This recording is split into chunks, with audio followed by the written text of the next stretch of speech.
Welcome. Welcome, friends. Hey, Est, welcome. Shiny! Hey, Shiny. I'm good. How are you? How are you? How are you? Welcome, folks. Welcome. Hey, Baby Walk.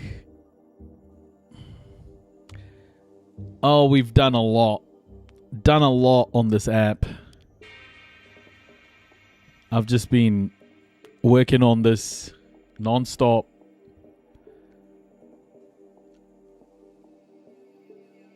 Oh, Shiny.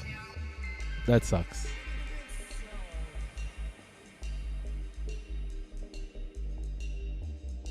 Oh, good to have you here. Good to have you here. Come on in, folks. Come on in.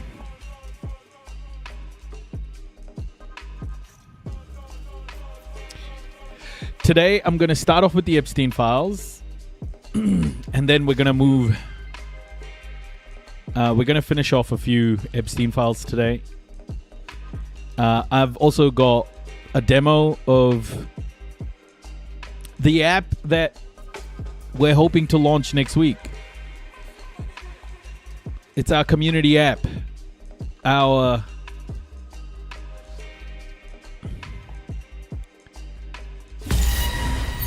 Resub, a loyal, noisy crew member detective. Thank you for your continued support. half a year? Oh my gosh. 6 months. Thank you so much, Shiny. Thank you so much. Welcome. Yes! 6 months. Hey, Haley, welcome. Hey, True Sensei. Hey, Cups of Tea. Welcome, everybody. Okay. So, I want to walk you through what we're going to launch in this community in the next week. And this is the community investigations app. So we are going to have our own app to investigate various things. And a 180-day streak? Holy shit.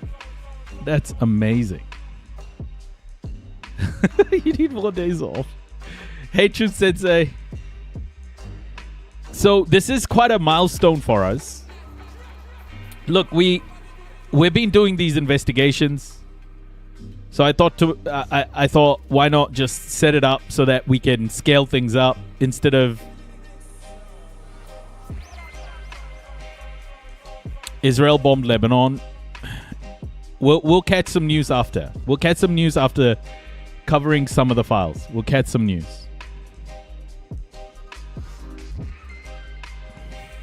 Welcome, Mr. TomTom. No, that's okay. That's okay. Thank you for letting us know. We'll catch some news. Hey, Michael's Brush. Come on in, everyone. I just want to intro you guys to this app first. And then we'll finish off the files that are in queue.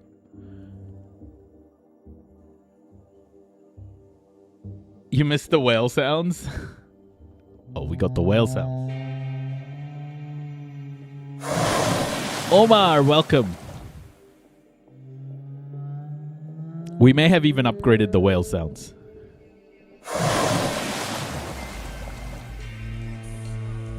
Hey, Scary. Good to see you too. Welcome. Hey, Saber. Okay, so... So let me just turn this down.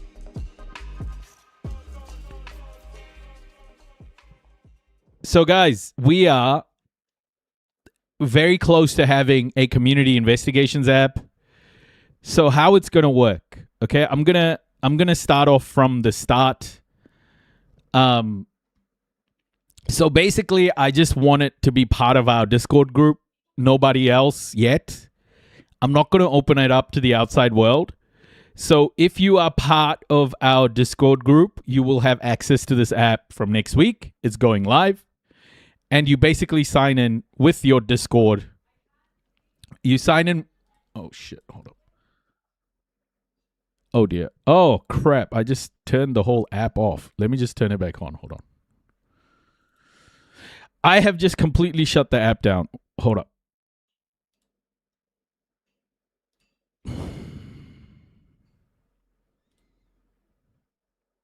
Let me just turn it back on. Sorry, folks.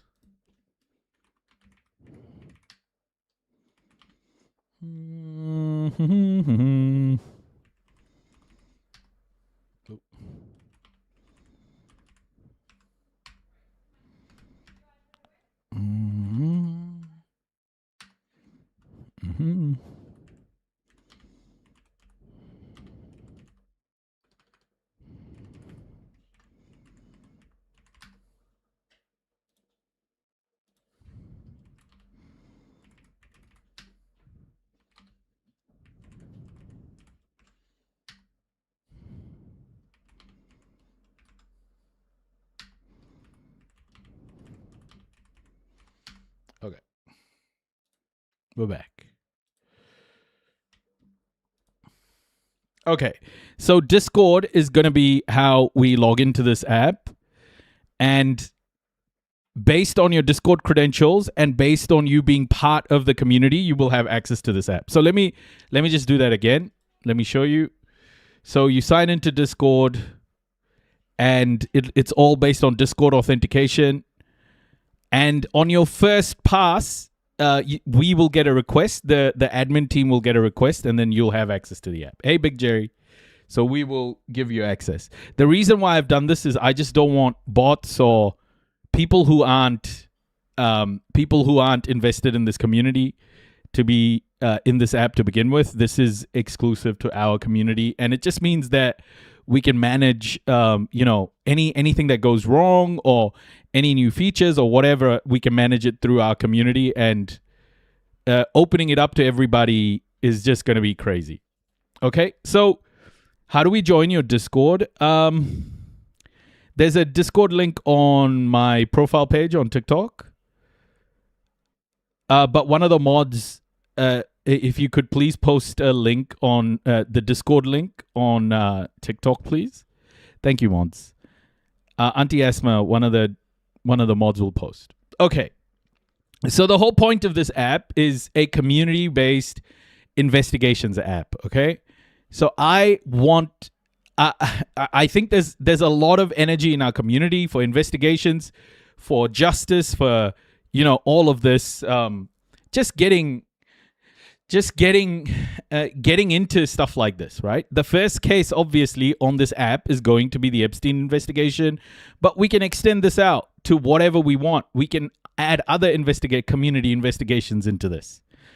But ultimately, it's a reward-based system, right? So you guys come in, you guys join this app, and you contribute to the app by reviewing files or, adding evidence and things like that, attaching evidence, attaching different things, reviewing documents, and we want to gamify that experience a little bit. So you kind of have designations, okay? So designations-wise, we have a level up system now. So you start off at Spark and then Trail Scout, Source Seeker, and then you're working your way up to be rank 10, this is the way for us to have trusted users, and you'll be able to kind of, as you contribute more, you'll get more XP and you'll level up a lot more. So for us, it was about ensuring that we had ways to appreciate our users, and obviously there's badges that you can earn. There's achievements on the platform, so things like first evidence accepted, first evidence snippet, but not just that, guys. Also, completely filled with help and training. Because this app isn't something that's just a one and done, right? Like this is a investigation app that has a lot of features. So we're gonna have training modules. We're gonna have a lot of various training material. If you get stuck, you can use it. we also have Cletus, right? So we also have our own mascot, which I'm working on. And this was, obviously Shiny, my clothes brush, having that chat with you guys was incredible. Just to get this part of the app looking and feeling incredible. So Cletus is not AI, just a in-app sort of, you can ask questions, but it's like, it's not AI, it's just a question and answer app that's integrated into the system. So if you have some simple questions, there are some pre-made questions here, and you can navigate around the app using Cletus. But Cletus is gonna get a facelift. So he is Nutty Professor. Her name is Cletus. So Cletus is gonna get a facelift. We're gonna make him an official mascot of this app as well. And thank you so much, Shiny and My Clothes Brush, for having that conversation with me. That completely changed my mindset about how to, engage with customers. I'm saying customers. This is my business fucking cap on. Engage with community members. But I put a lot. Hey, Roshan, welcome. I put a lot of effort into training for you guys, so that you can walk through different modules and learn by yourselves. This app is completely free to use. I said customers. That is just the wrong way to put it. Users, community members. That's my bad. But there's everything you need in terms of help. But we will run a training session to get you up and running on this app, okay? But just so you know, we've got achievements. We've got a whole bunch of achievements here. First finding, etc. So it's completely gamified. Because looking through documents can get fucking boring. Hey, Roshan, how are you? All right, so let's dive into a case. So we all know we've been working through the Epstein case. On this app. So I've been working through and marking things. I'm good, thank you, Roshan. Good to see you.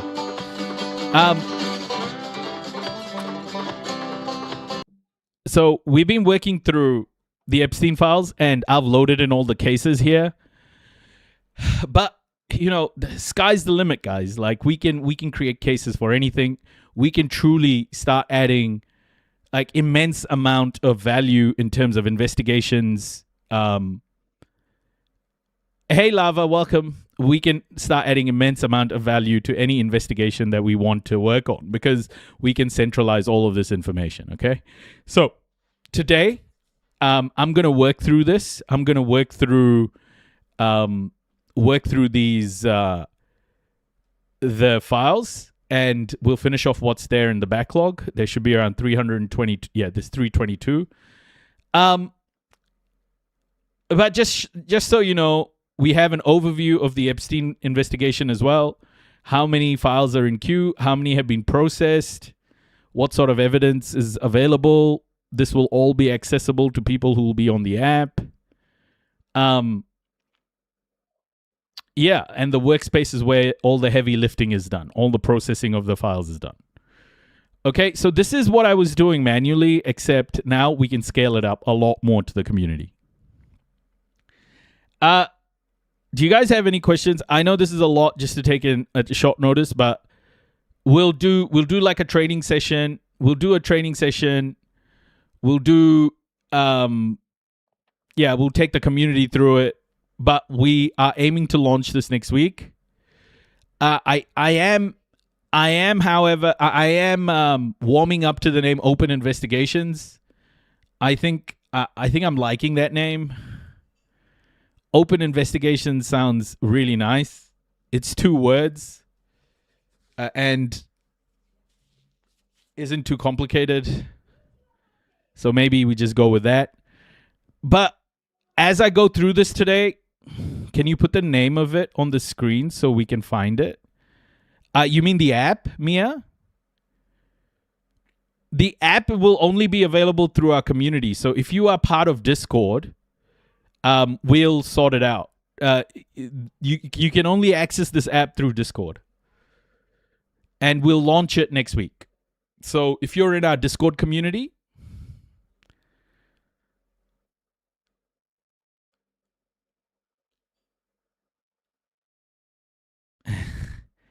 it's honestly, Truth Sensei is not even AI. It's just a question and answer help tool in the website.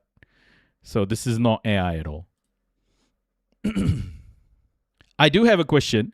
Do you have a suit picked out for when the DOJ subpoenas you as an expert witness? Oh, shit. What if they do? I'll wear my keffiyeh. I'll wear my keffiyeh to the meeting.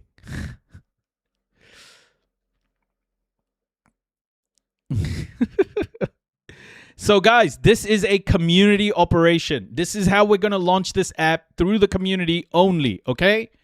That's it. Through the community only. The great thing about this, I'm going to show you guys some administrative tools.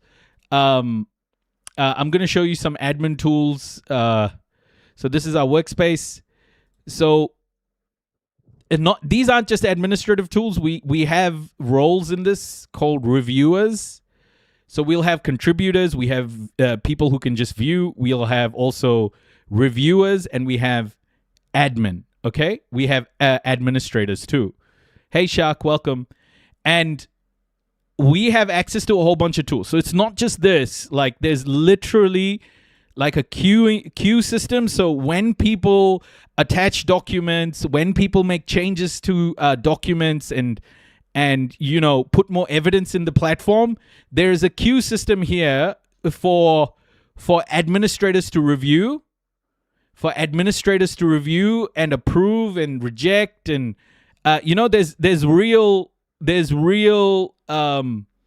sort of administrative tools for us here as well.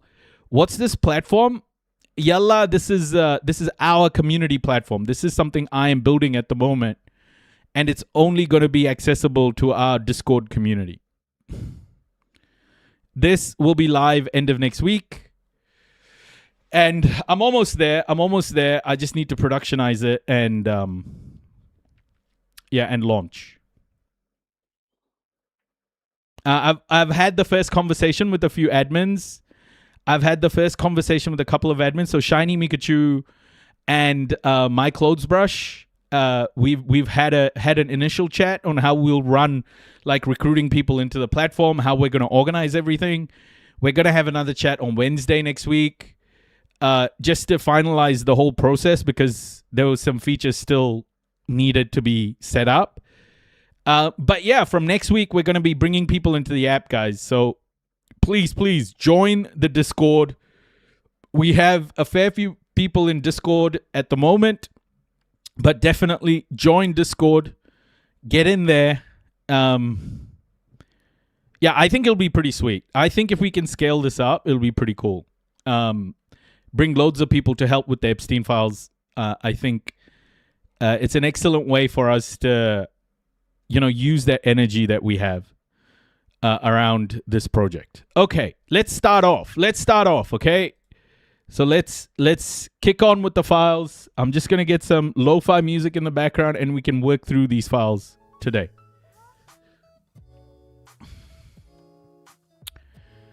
Jeffrey, Karina Shuliak, we know about this.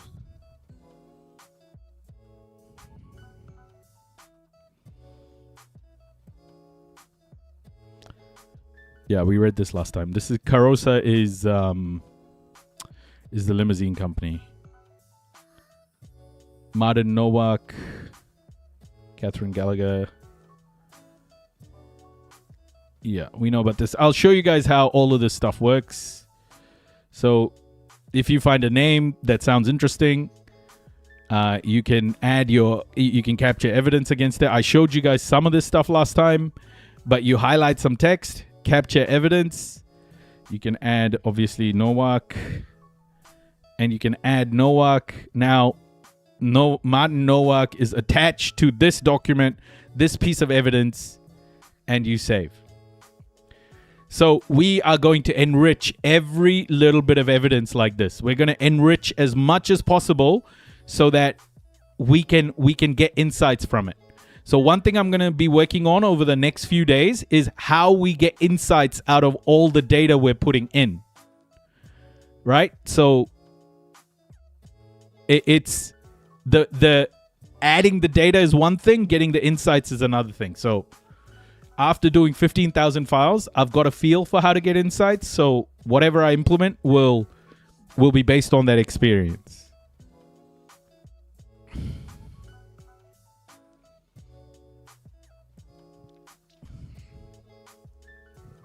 Okay, we know these guys. Huigwen. Jeffrey Freem.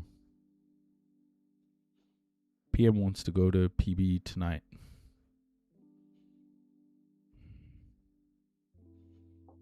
Organize, please. PM? Who do you guys think PM is? Who do you think PM is, everybody?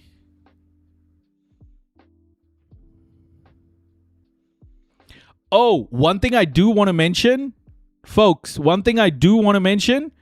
is this app is mobile friendly. So I've also managed... Ooh, Peter Mandelson, yeah.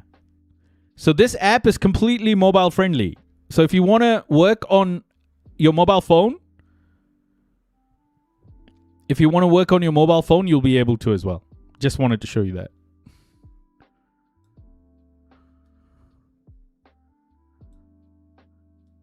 Okay.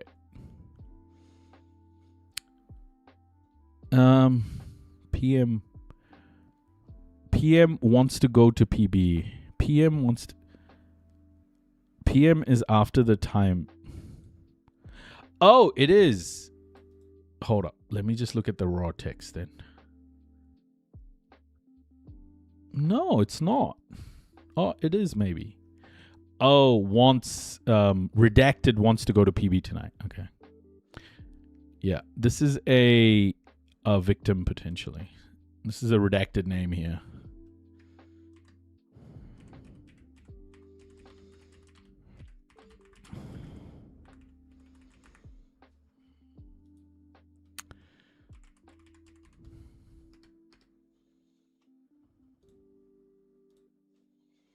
Okay.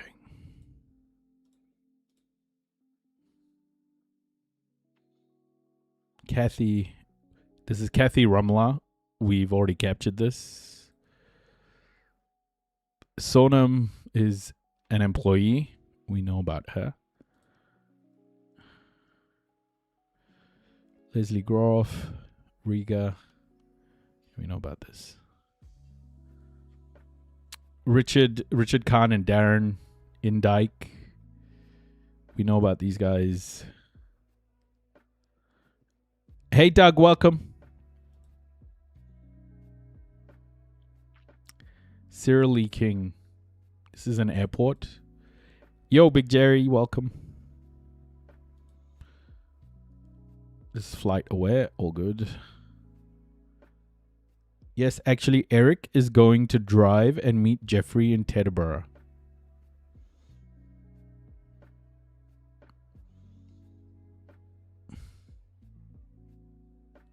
Eric. Jeffrey says he will meet with Eric. Who are we talking about here, Eric?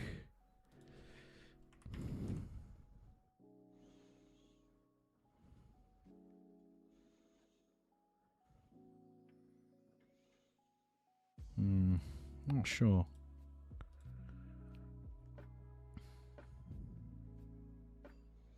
Do you think Eric?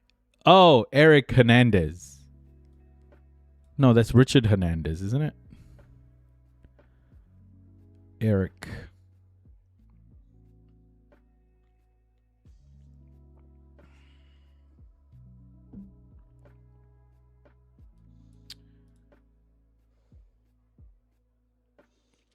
Nah, not Eric Trump. Hey, Joshua, welcome. No, I don't think it's Eric Trump. Let me just save this and just say, who is Eric? Hey, Manda.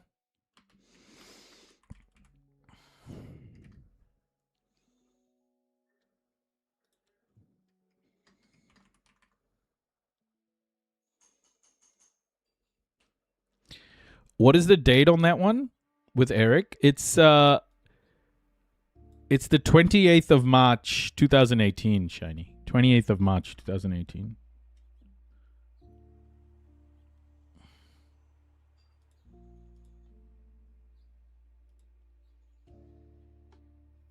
No probs. I'll just save this for now and we can come back to it. I won't mark it as reviewed. Catherine. I want to be a good boy.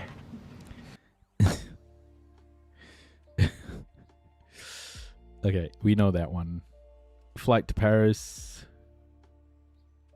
Can you please let me know what exactly you did not like about the options I've sent you? This is Skylux. Okay, we know about this. Hi, Alan. Alan Douglas. Dlugash.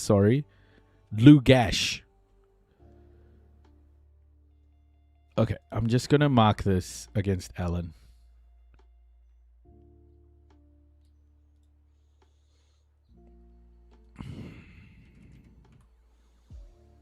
Douglas. Jeffrey. Hopefully me going through it in real time will give you guys an idea of... I got a new mattress topper thing. It's pretty comfy so far. Oh, that's good. Yeah, I'll just run through this so that you get a feel for it. The great thing about this is we can also add different metadata if we want to. So every doc, if we want to enrich it, it's going to become more important. Hey Diana, it's going to become more important as the information we upload is a little bit more, it doesn't have a clear heading or something like that. But these PDF files from Jeffrey Epstein are all good. Car pickup at JFK, Teresa Goodyear. This is the limo. 3:30 please, wheels up. This is private jet. Karina Shuliak, Leslie Groff. All good. Okay. Erica Kellers, we know her, but I will just mark just in case.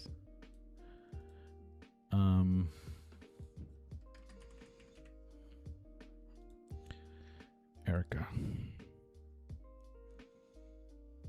Okay.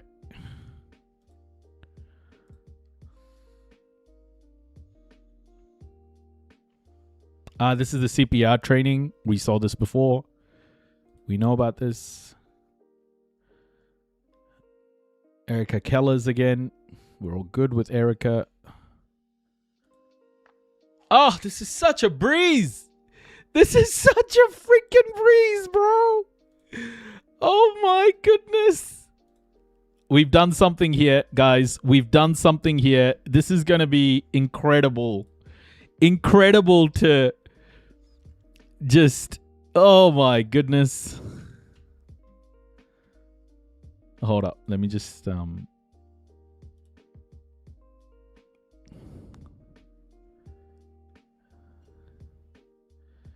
Dismiss. Live. I'm just opening the YouTube live page. Okay. 7J and 10. I'm saving all the rooms just so we capture all of them. Did you guys hear about the house that had 16 kids living in one 12 by 12 room? Sorry, just heard about it today. No. What? More references to room codes. And this is New York.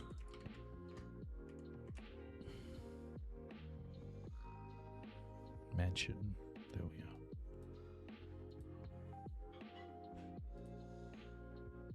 Okay. What happened, guys? What happened with that? Martin's office. In Ohio?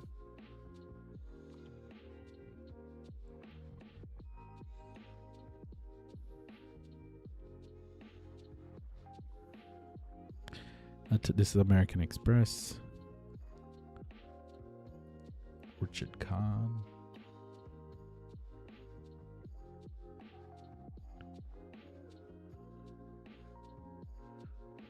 Wire money for her hotel stay. Yeah, we got this before. Like what? What? Who put the kids in those rooms?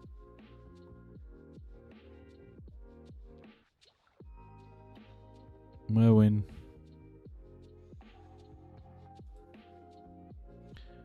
The parents?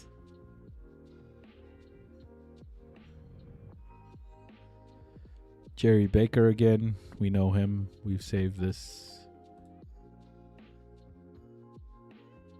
Ooh, Jerry. They're inviting Jerry Baker for dinner with Woody Allen.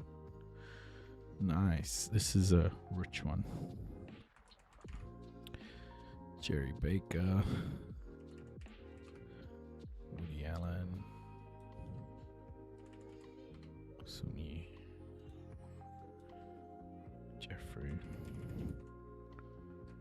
Jeffrey. Okay.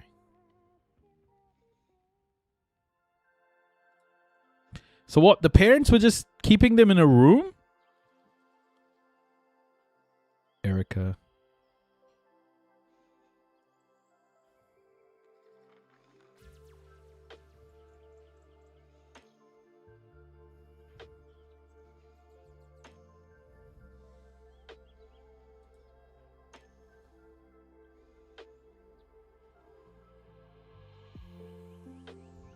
What were they doing with the kids though? They had 12 children? Were they their own children or adopted or?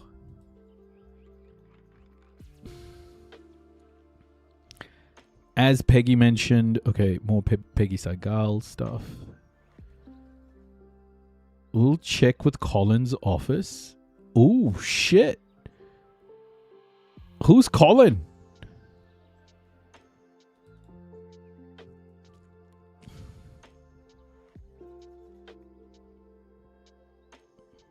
We got a Colin here, guys. We got a Colin.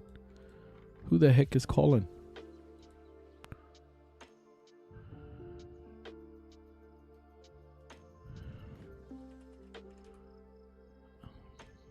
Oh, yeah, Colin Calendar. Of course. He's the guy. Yes. Okay. Let's go.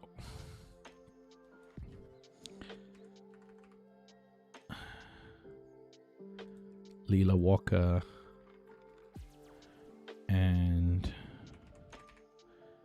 Jeffrey Epstein. Okay. 16 kids, but I think at one point 21? What the fuck? They had 21 children? Hey, not the one, welcome.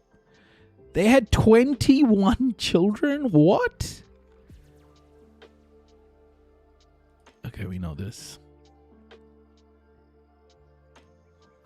Teresa Goodyear, we know.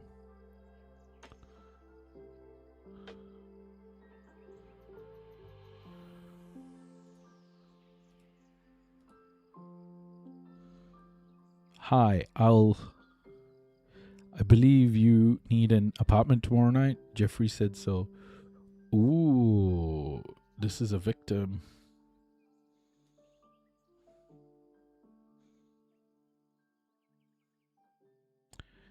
This is Leslie Groff. Like 4 or 5 sets of twins? Hey, Pen. What the heck, man? People are so fucked, bro. What the heck?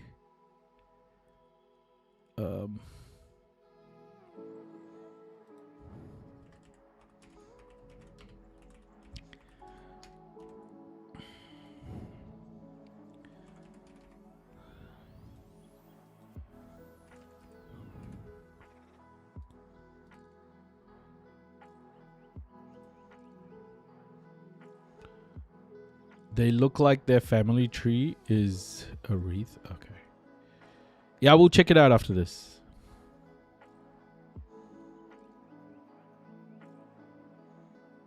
I will look for a ticket.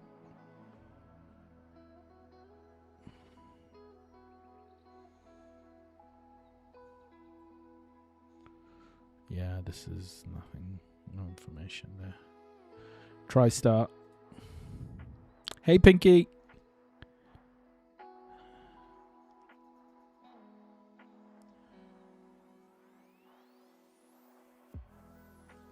CPR training. Is it? International training. Yeah, CPR training. We know about this. Feeney has a surgery tomorrow. This is one of the kids, I think. Let's save it to see. One of the kids of the parents. Feeney. A child of Leslie's friend, I think.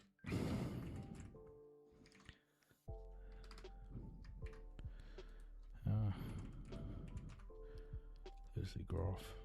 Save.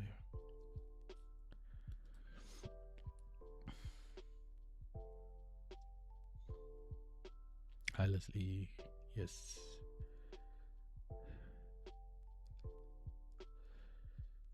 Oh, we just read this.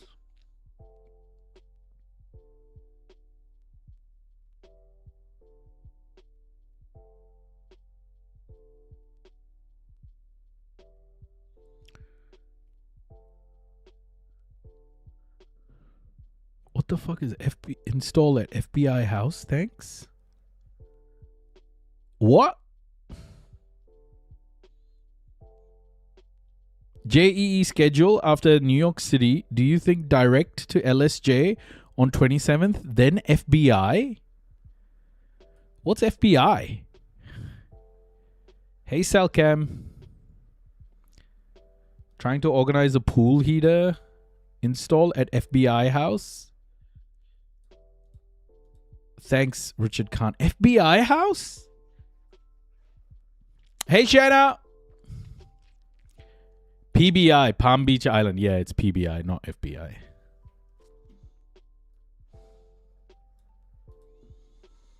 Yeah, I think this is an extraction error.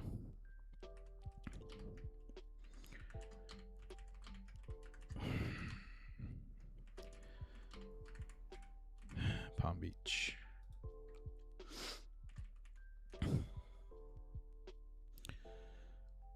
Palm Beach Mansion. Jeffrey Epstein. Richard.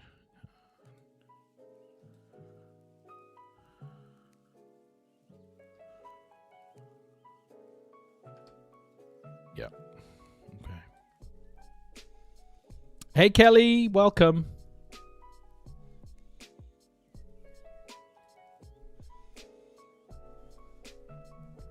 Carosa, we know.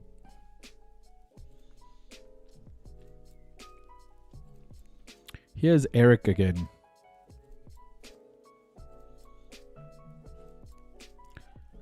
I've left this open for Eric. So I'll just attach this document. What is this number here? So we can add supporting, add document. Oh, it's so smooth. It's so smooth, man.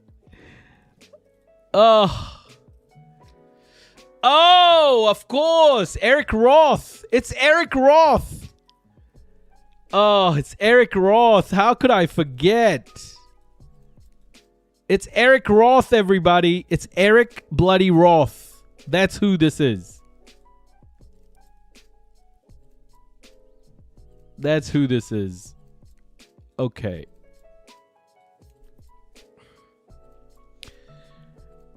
Okay, man. All right. Of course, it's Eric Roth.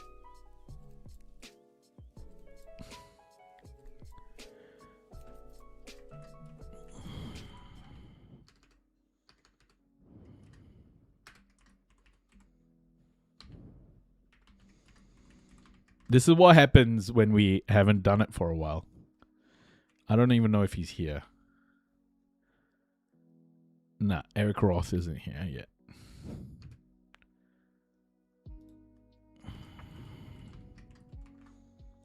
Private jet interiors.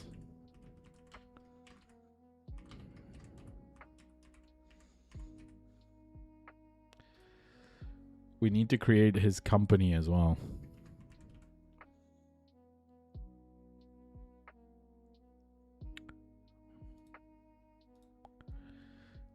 Okay.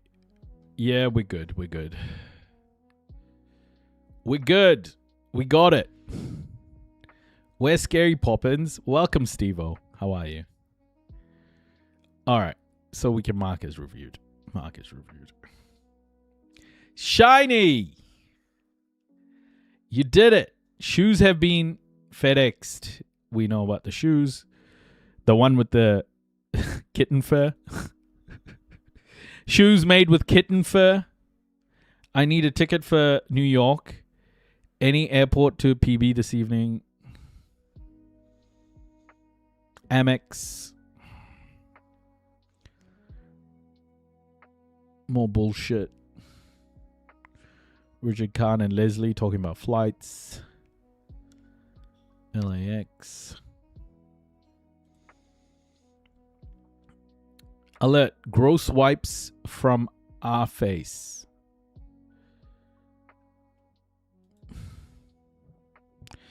Gross wipes from our face.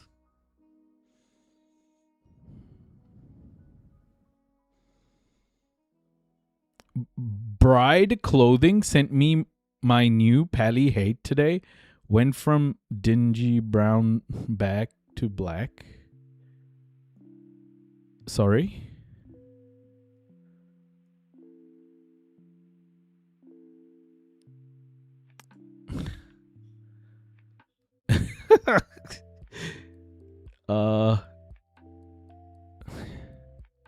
New Pally hat today. Right. Gotcha. American Express. Bad sleeping. Tell me about it. I think we're all there. American Express again. Jeffrey Epstein. Yes, you may have 7J. Room mentioned again. Room code mention.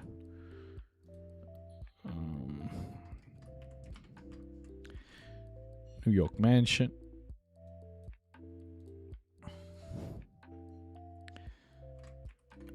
Jeffrey Epstein.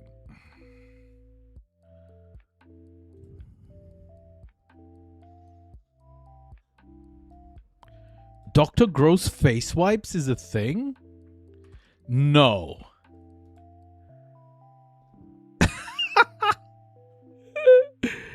Oh, Dr. So it's a product? It's a skincare product? Okay. Gotcha.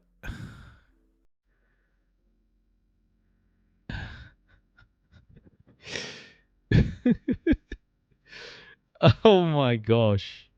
It's like, what the fuck are they talking about? Called Disney? What the fuck is this? Why are they calling Disney? What's going on?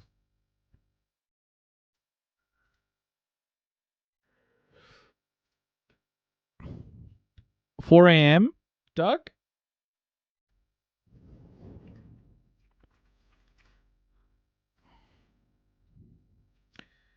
This is a Leslie Groff alert.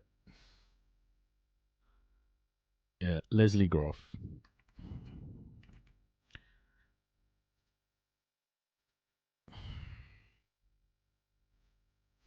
Oh shit! Look at this, folks! I got myself a new achievement.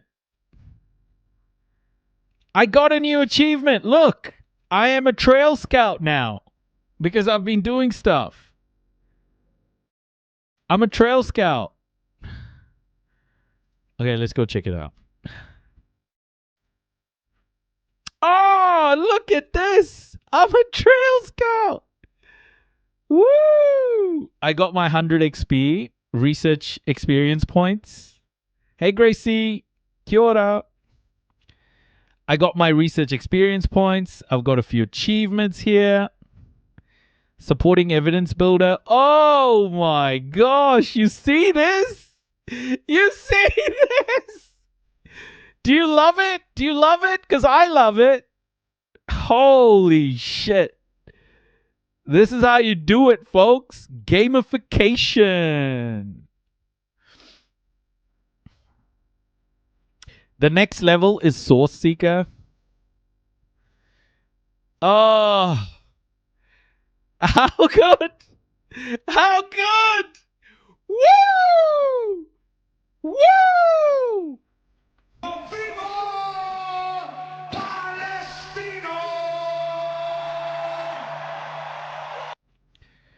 Okay, this is kind of crazy. Okay, I hope you see how incredible this is.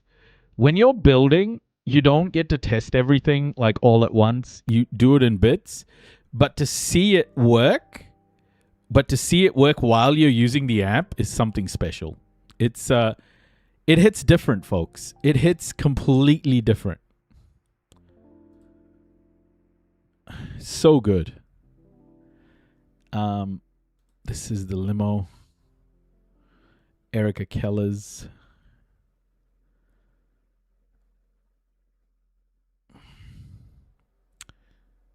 Natalia Molokova. It's American Express. CPR training. How you like me now, everybody? How you like me now? Let's see if we got any experience. No experience from just... I want to be a good boy.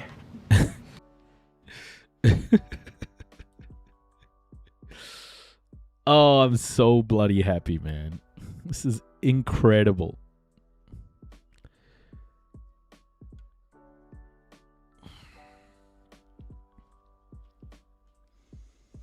Tetabara. Okay, I'm home. Jeffrey will not be in tomorrow.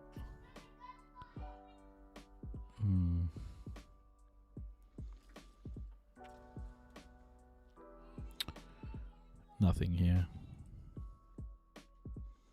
Richard and Darren this week. We know these guys. I think I've marked Darren. Let me just mark him.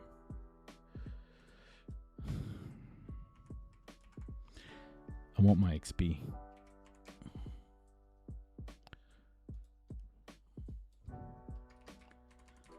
Darren and Dyke.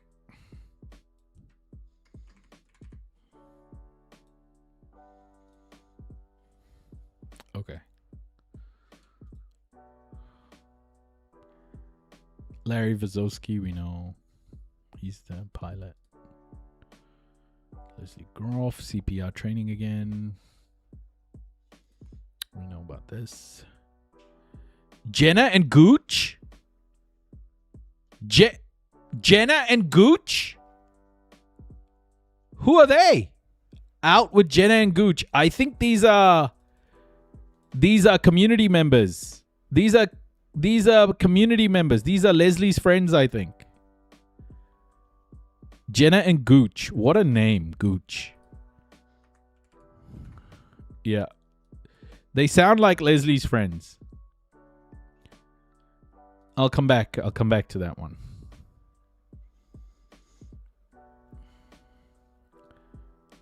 Just mark it.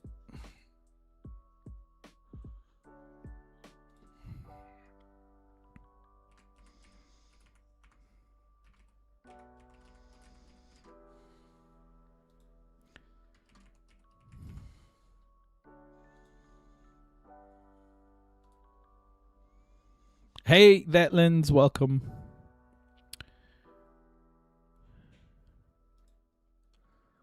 Yeah.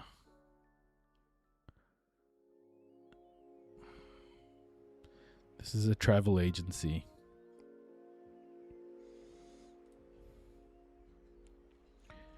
Hi, Faith. Tell you something.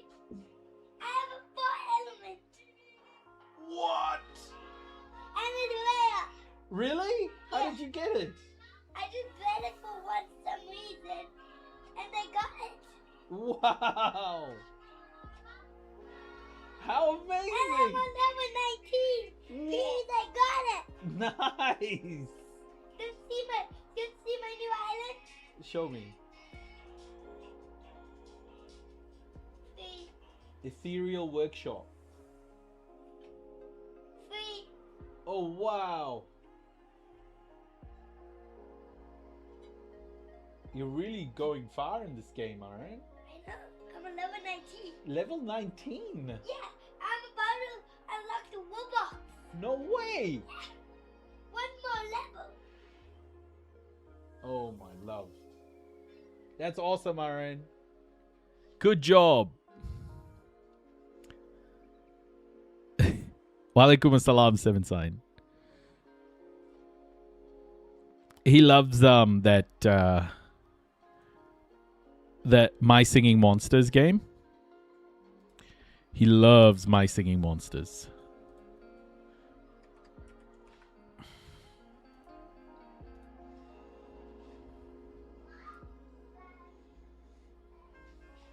American Express again.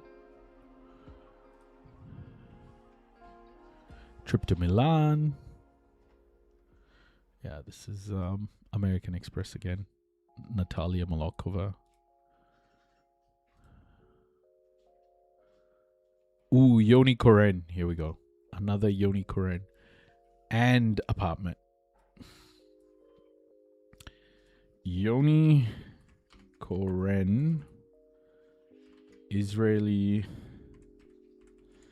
intelligence officer staying in the New York mansion. Hey, melatonin. In apartment 7J. You know about the My Singing Monsters game? Yeah. It's got very good progression. It's really nice. They've gamified it so nicely. And it's around like you put more monsters in and the song gets more complex. I like it. I think it's a really nice idea. And the kids listen to the songs and it's pretty cool. Lionel and John, yeah, we know them.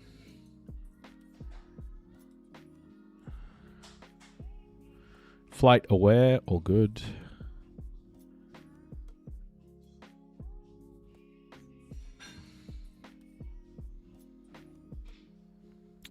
Carosa, this is a limousine.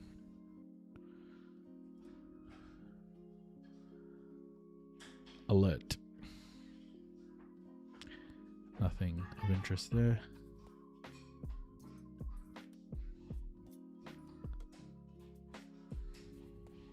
Car to airport tonight. This is Carosa again.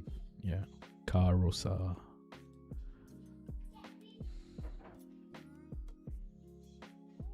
Courses. Yeah.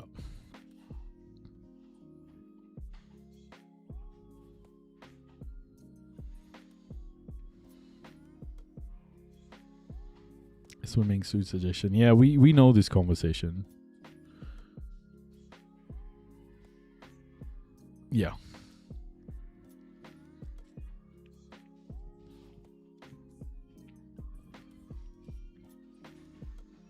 We know that conversation. Carosa again. Karina Shuliak. Let me double check. Nili Barak. Yeah, we know this is Ehud Barak's wife. Okay.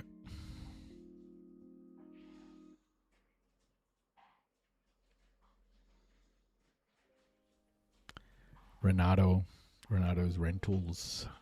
Car rentals.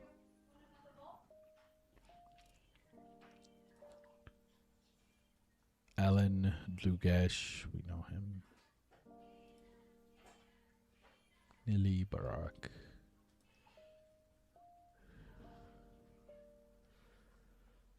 Bedford.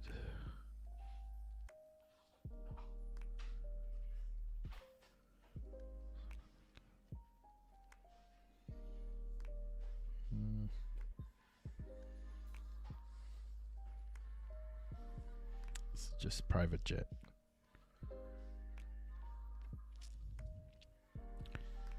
Doesn't seem like much going on there. Masha Drakova. Hi, Masha. Indeed. Okay. So Masha confirmed the meeting.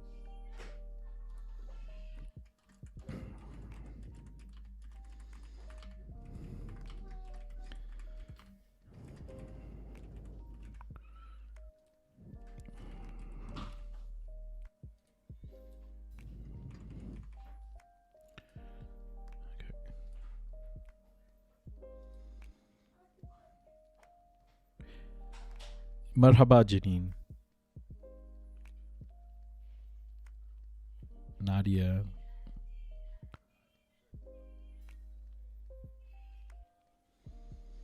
We saved this email before. Jojo. Teddabara. Yeah, we know Jean as well.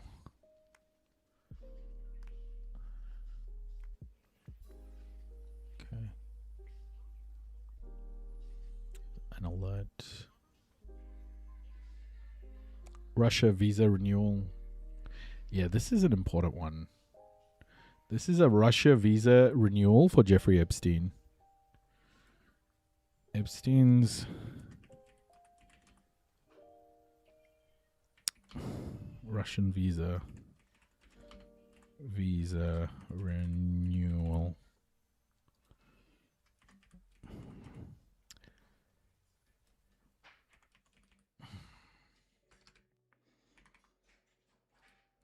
Leslie. Let's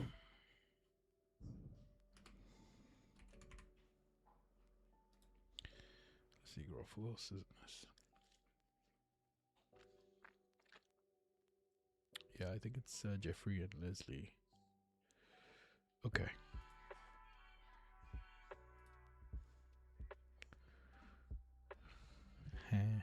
Thank you. You have Jenna and Gooch. Who are they? Are they Leslie's friends?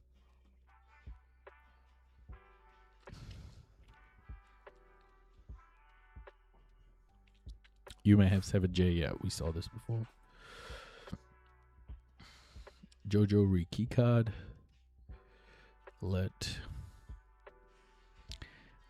Check out my book. Clean 7J tomorrow. I'm told the apartment is vacated. Another mention. This is for Leo. Look what I got over here. When I was just collecting the car, at the end they found 35 diamonds. High five. and I said 35 diamonds equals 39. Give me a kiss. I love you. Love ya. Love ya.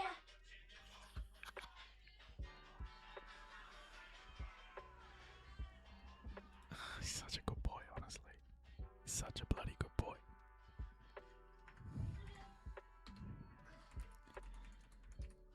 I love him so much. Hey, Sahali.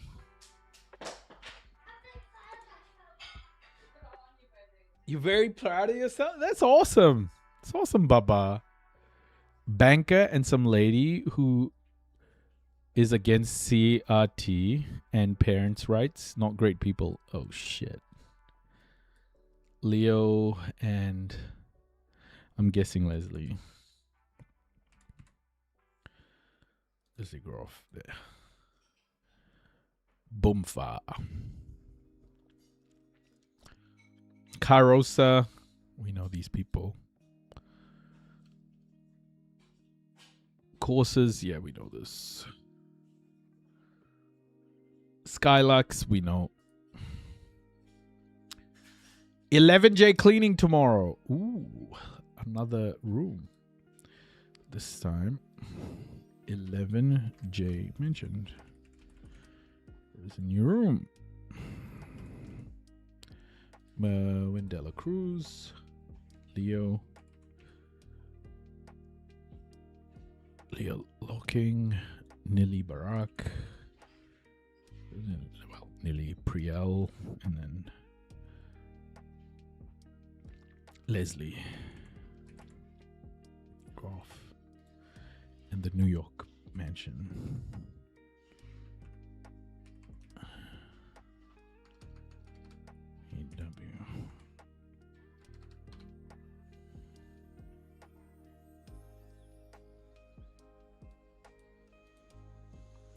They don't know what the fuck they're doing. Do you understand that? Old Al Hooten, welcome. Hello. Can you please measure for me? Hi, Mervin. Can you please measure the painting in the dining room? This is not on the mantle or fireplace. It is of the boy and frog. I need exact measurements. Ooh, boy and frog painting. A boy and frog painting mentioned in NY mansion.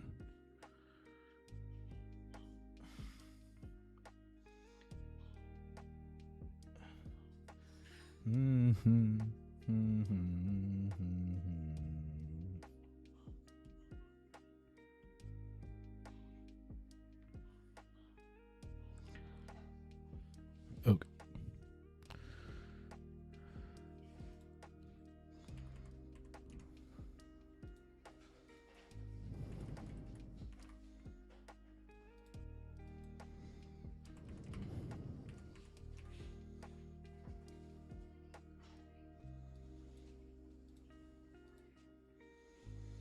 Nice. TriStar Worldwide. Hide iPads.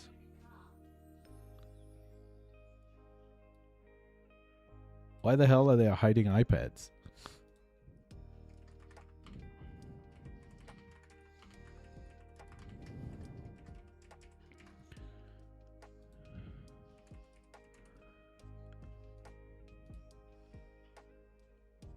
Interesting.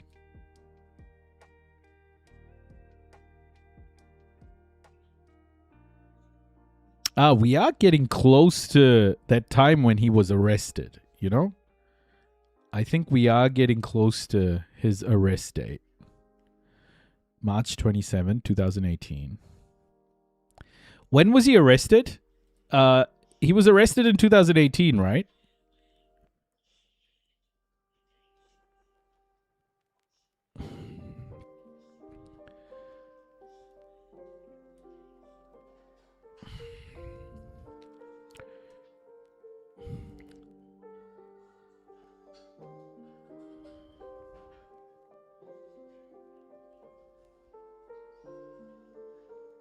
July 6, 2019. Oh.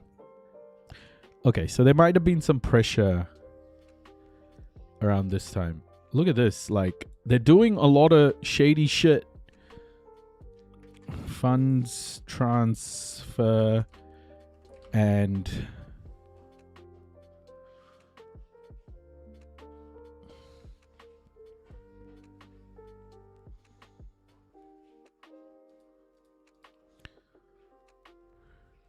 yo, Jimny, welcome. Funds transfer and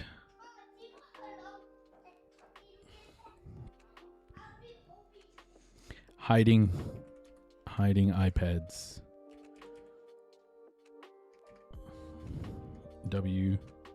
What is going on?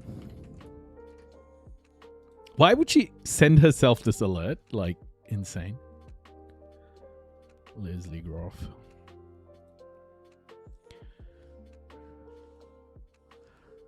We know these people. This is for the Plant Intelligence Symposium. We know them.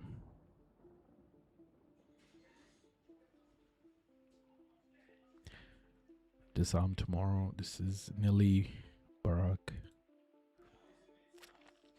Call Dr. Coca. I think we did save this person. Yeah, who is Dr. Coca? We've got a little question here. Okay.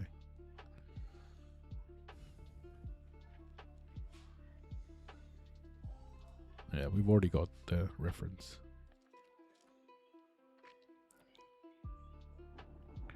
Who went to Haskell Bard last trip? What's Haskell? Who went to Haskell Bard? What? What's up with Leslie, man? Leslie saying random shit.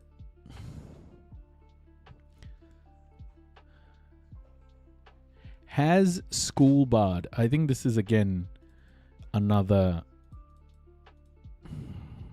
Hey, Calamity. I don't think this is anything. School board, yeah, I think so. Maybe high school board.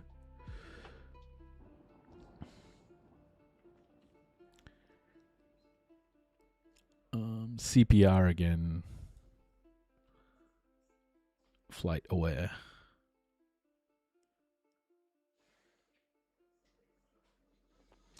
Courses. Hi, congratulations on your life changes. Hope you enjoy Hungary and the new jobs. Were you a paramedic before? Yeah, we know this. We know this.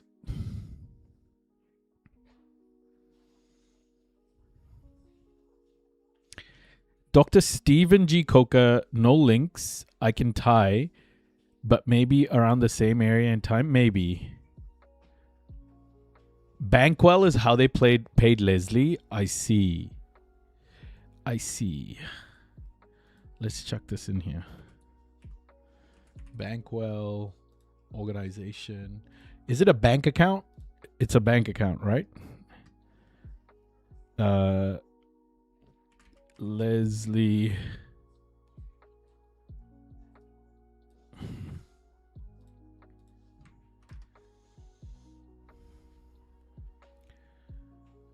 Okay. Gotcha. Beauty. Thank you so much.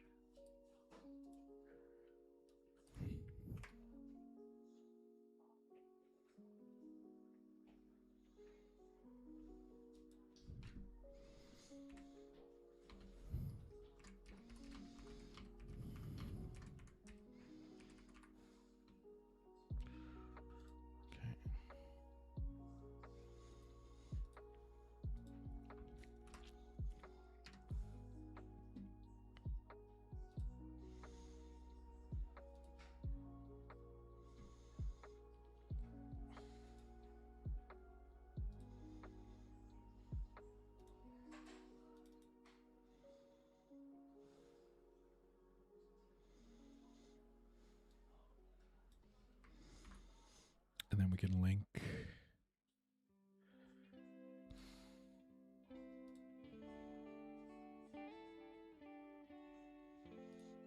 What am I doing?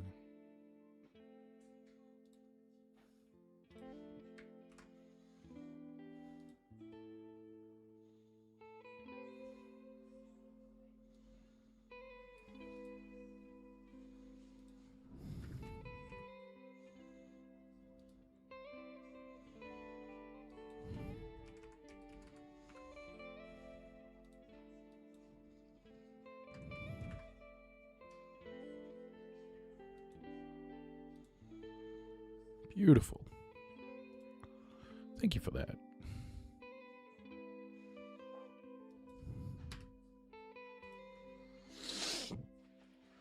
Dan Baker.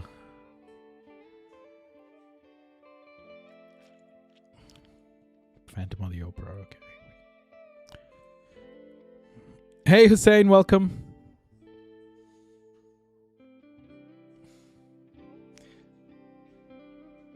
Bill Hammond is pilot. We know the guy. TriStar. Creeps can't hide? Yeah. Internal staff email. Leslie's alert. Maybe me gift for me today. Oh, she's gifting herself something. Pay Laura. Laura who? Laura Bard? Is that her name? Laura Bard? That's her friend, right? New Canaan friend. We know this. We know these. Yeah, we know this one. Send Jeffrey Laura Devine.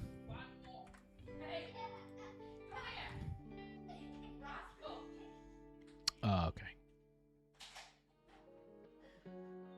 Yeah, that's her friend in New Canaan, not Laura Bard. Laura Devine. Send Jeffrey his schedule. Tomorrow. I am home tomorrow. Jeffrey Epstein. Okay.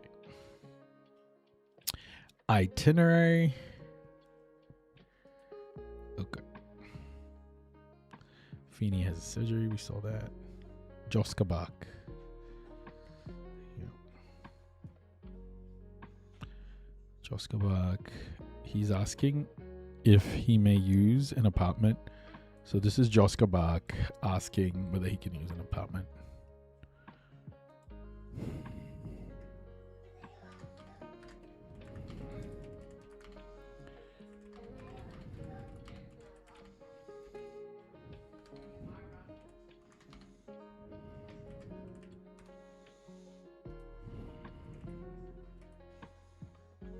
Jos Kabak.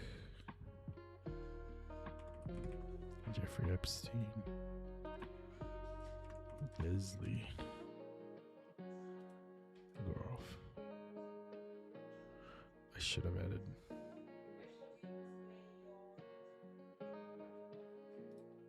It's alright.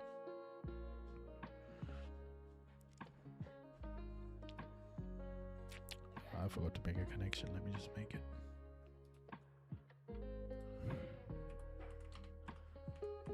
New York Mansion. Right. Noise. Leslie. Jeffrey went to Harvard. I see the last time Jeffrey went, I believe you were on the trip.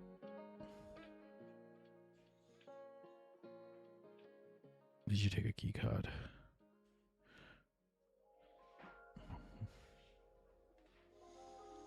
Yeah, we saved this email.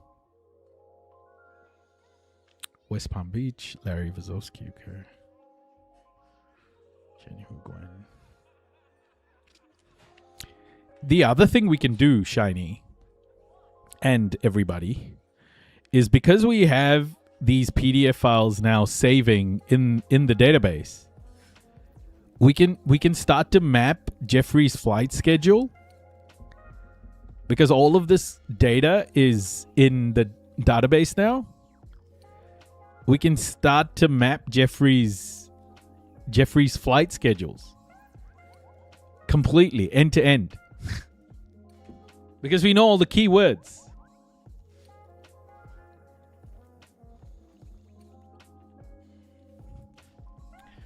Oh, that is so sick.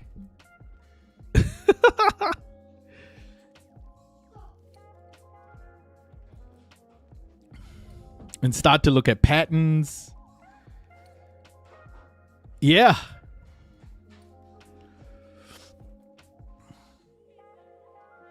Oh, that is such a... Oh my god! Ah! Ah! Ah! Oh my god! Oh, shiny! Shiny! Shiny to the moon. Oh my gosh. Okay, this is a CPR course. That's next level.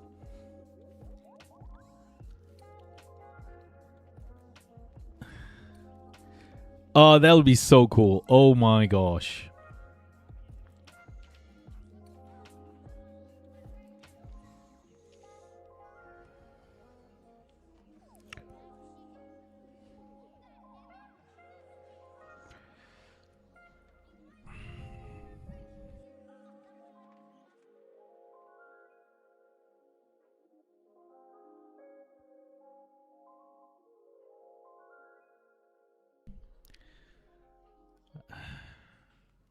Dan Baker, we know. Water tower.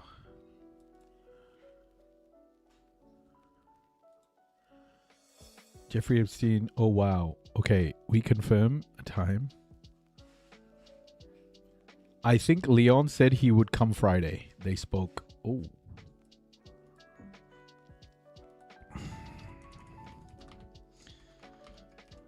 Leon Black.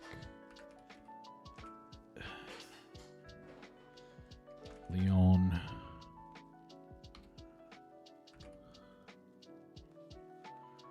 Leon Black.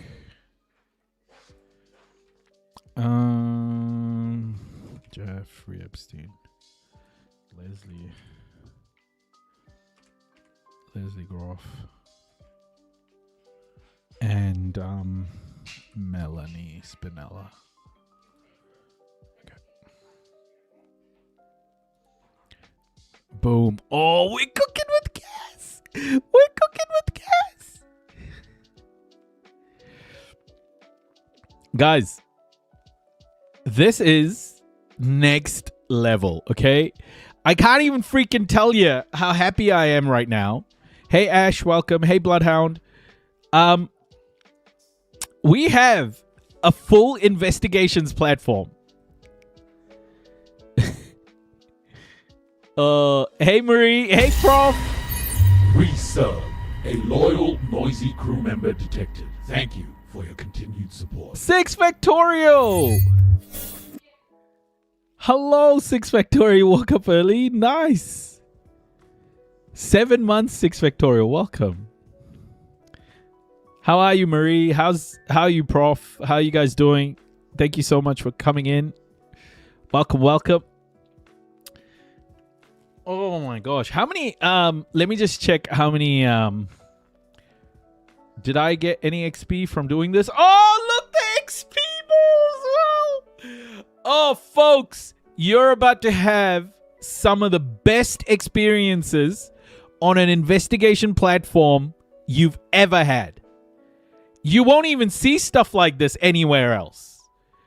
You are, by being part of the noisy community, you get access to a tool that you can do all of this investigation on, and it's like a gamified fucking tool, bro.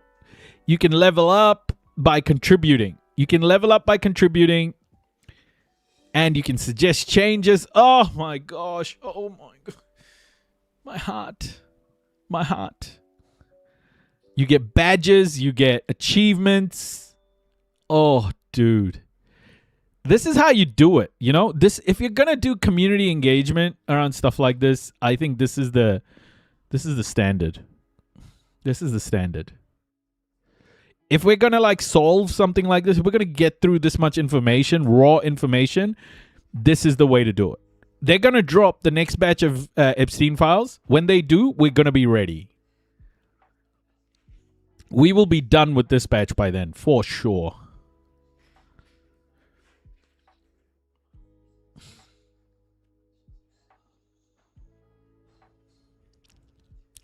We've misplaced our key card. All right. You think Kermit's on the files? I definitely can't beat that green and not have some connection to dark money. He definitely can't be that green and not have connection to dark money. Oh, I don't know. I haven't found him yet. I haven't found Kermit yet.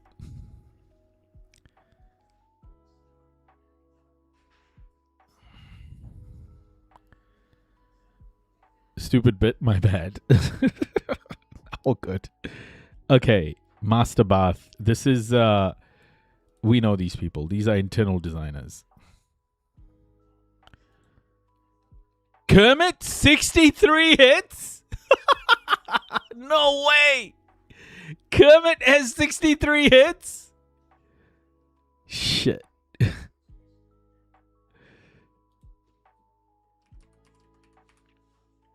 None in the docs I've uploaded.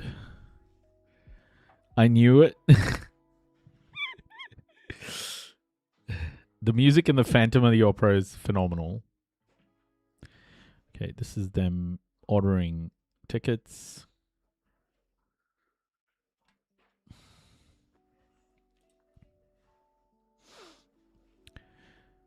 Print a monthly calendar for Richard J.E. Days. Yes, Jeffrey Epstein Days is an important one.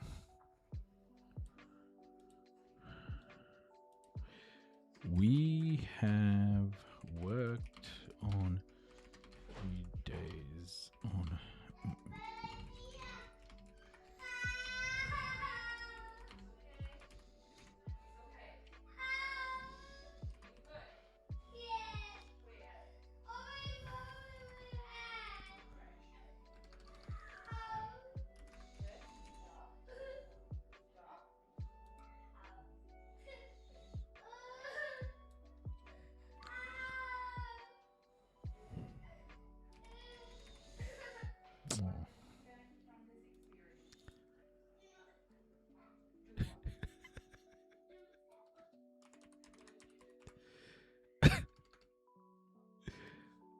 Hey, Mama Sunshine.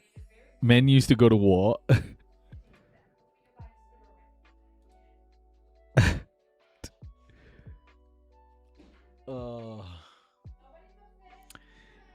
He rolled off the couch and he hurt himself.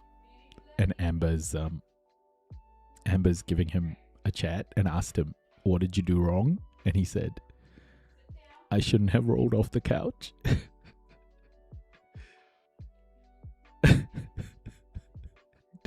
No shit, bro. No shit. Oh, jeez. I thought kids were made of jelly and sunshine. They don't get hurt. Yeah. Hey, Leah, welcome. LAX to CP.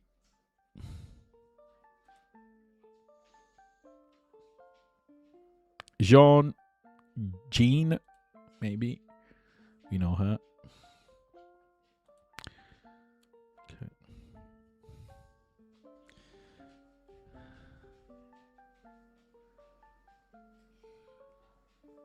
Apartment for Josko Bok. Just go to stay in 2G. Oh, apartment mentioned.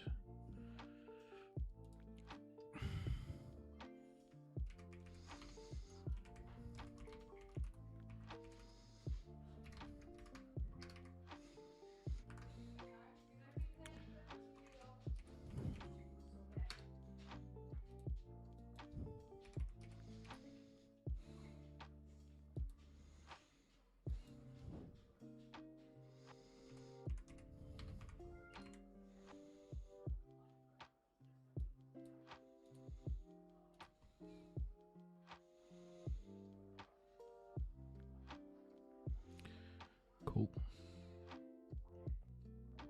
Flight aware.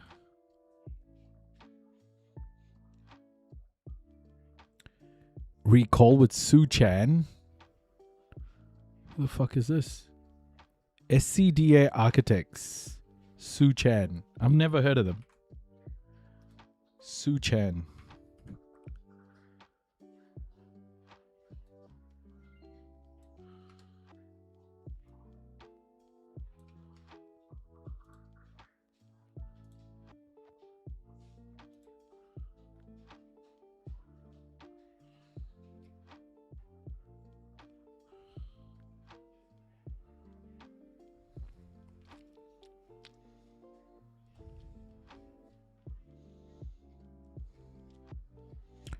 So this is Su Chan. This is an architect they used. About company.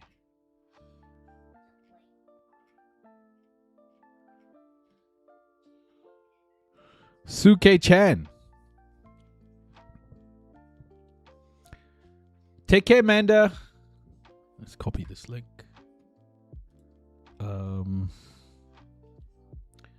I don't think we have Su Chan here. We have Suni, but not Su Chan.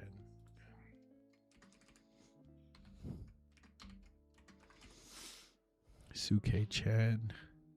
Shadspork, welcome. SCDA architecture. SCDA architecture. Oh, I just remembered what I forgot to do. Shiny, I forgot to import the document you sent with all the names. I should have done that.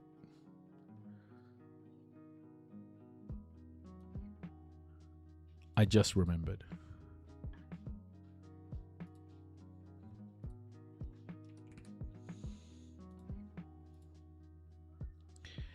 I think we can add supporting evidence for this. Add an external link.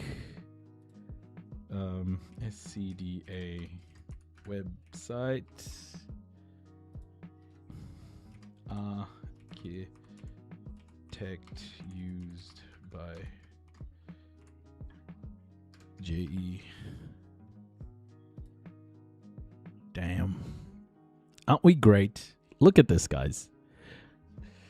Okay, I'm going to stop patting myself on the back, but I feel like I need to.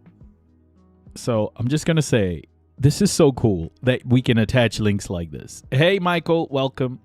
I'm just geeking out, guys. I'm just geeking out, okay? This is, Yo, Evanti and Crap, welcome. I'm just geeking out. I'm just geeking out, folks. Flight aware. Safe travels, Nilly.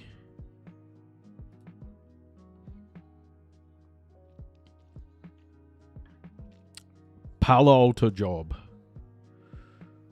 Who this?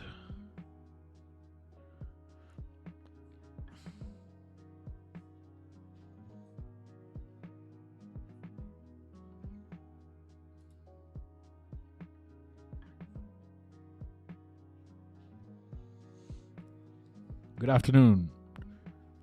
Do you have any chance know if anyone... Yeah, we know about this. This is just an email that Leslie got asking if she knew somebody, and Leslie said nah. Courses again.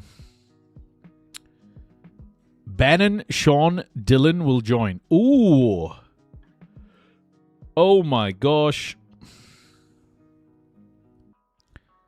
Bannon. Okay. Karina and...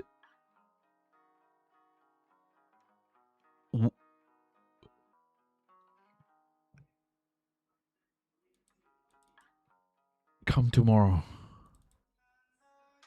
Hold up, man. Just need to... Just this.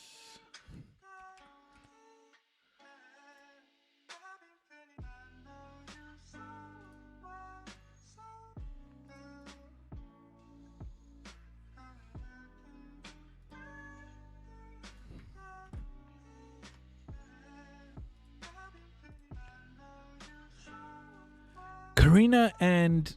Okay, and Redacted will come tomorrow. Bannon, Sean, Dylan will join. Have car pick up Dylan. Who's Dylan? We know Dylan, right? Dylan.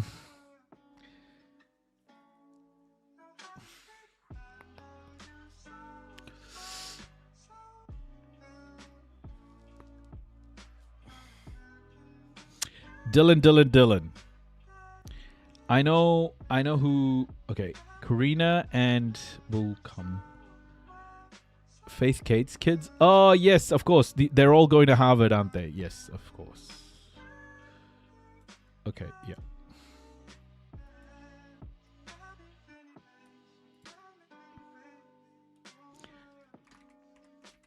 Harvard trip. Dylan Love. Bannon. Sean? We don't have a Sean. Who's Sean?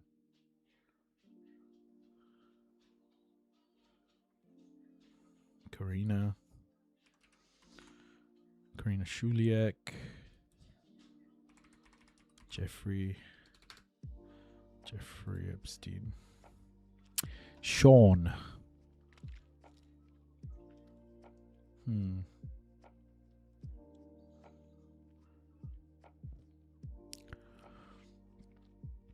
We need a Sean.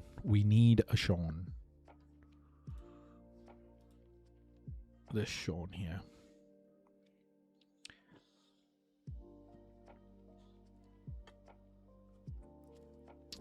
Oh, shit. Really?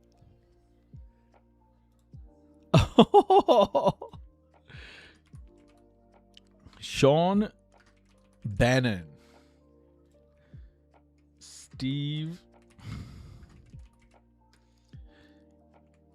Bannon's nephew. Wow. Beautiful. Well done, Shiny. Well done. Good on you. Oh, this is such a rich set of connections. Geez, that cracking noisy. Sorry. Yeah, it's just sitting on this seat and, sitting in this position for ages. My neck gets really stiff.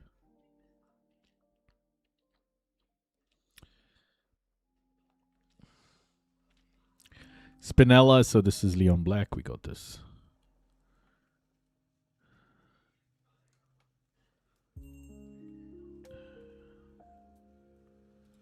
Yeah, we know this. This is for the Plant Symposium shit. Hey Cheryl. Beanbag mode set up.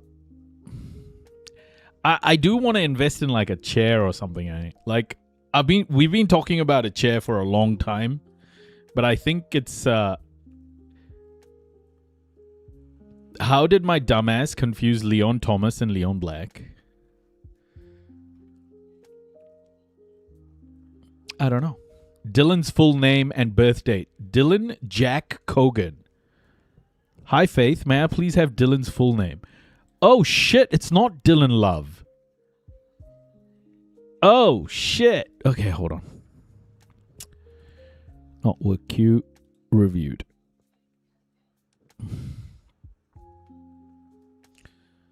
Let's look at reviewed.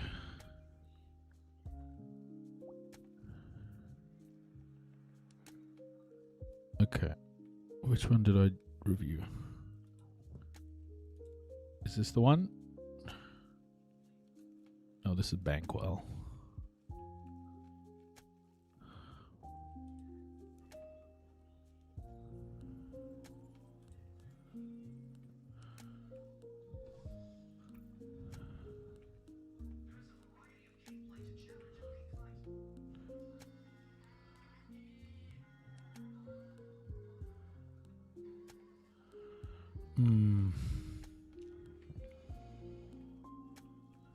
Okay. This is 15,000 files. It's just gonna... Let's go back to work queue.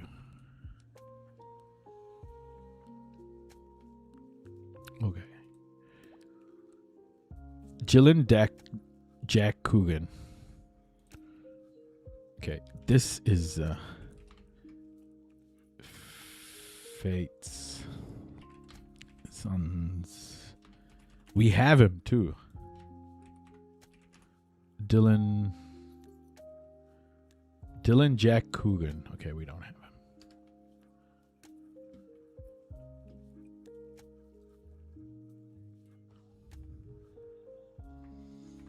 Oh.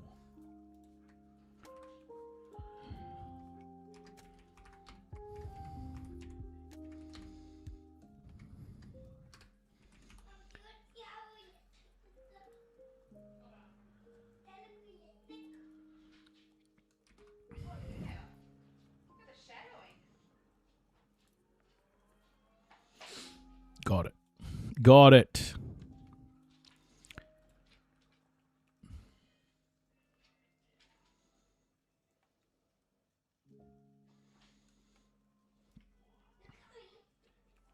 See, the other thing we can do in this as well, like with findings, you know, people can add like a new finding. Like we should use findings for potential like flights. So for example, findings, mapping flights might be useful as mapping flights. Okay. Oh, flight tracking. Flight tracking, and then we can say flights are available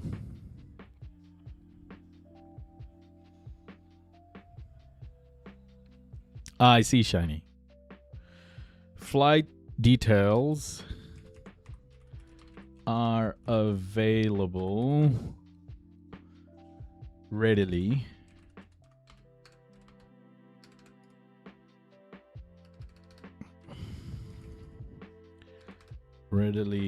in these files. We should map out flight paths over time.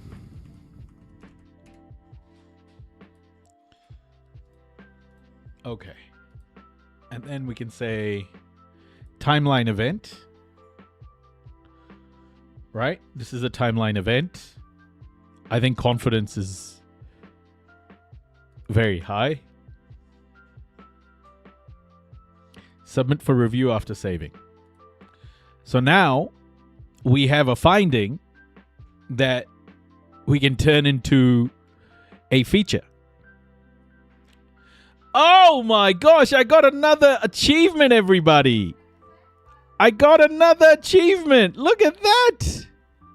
Hey, Eridan. I got another achievement. First finding draft. Oh, 2 badges earned. How you like me now? Damn. Oh, this is so cool. Honestly, this is so damn cool. Wow. Isn't this great? Isn't this great? Oh my gosh. And you know what, guys? Like, we can add to this. We can add levels to this. We can add new achievements. We can add all sorts of achievements specific to a case or, you know, to a different case. I just love this. Everything about this is just incredible.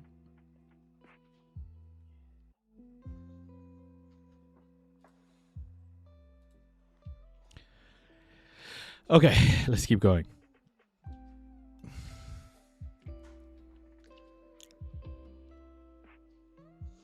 Again, courses.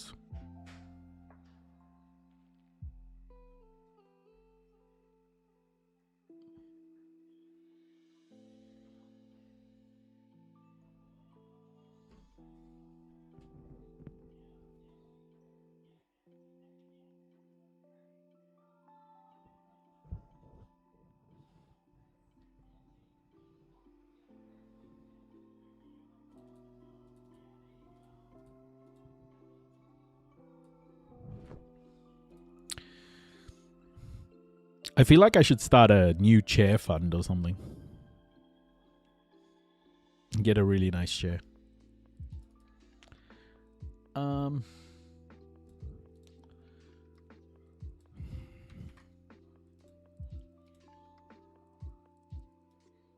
think it's yeah, it is an 11.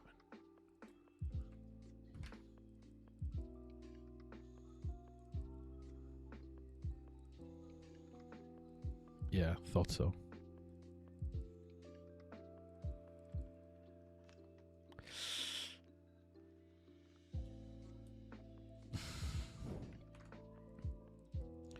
Cause I'm like dying on this fucking chair, man.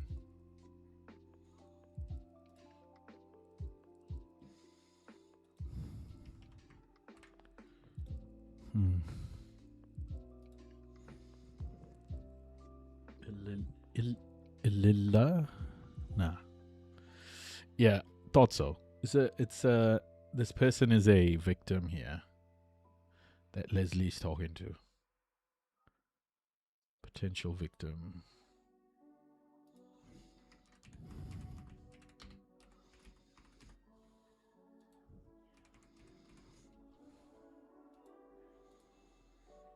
Okay.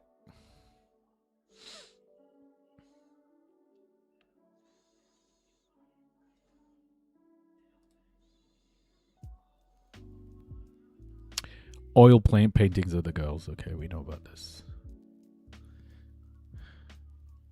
Courses. Move Marsha to 130. Jean Lionel. Okay. We know all of them.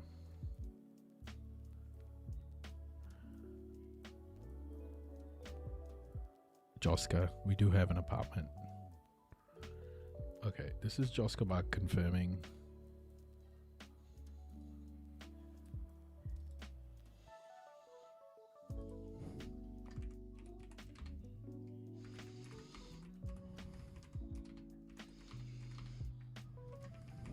Okay.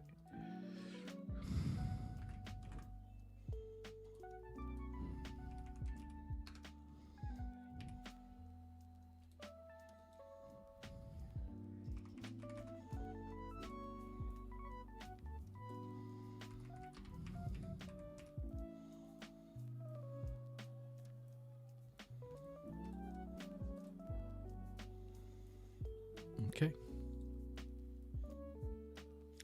Dr. Bard.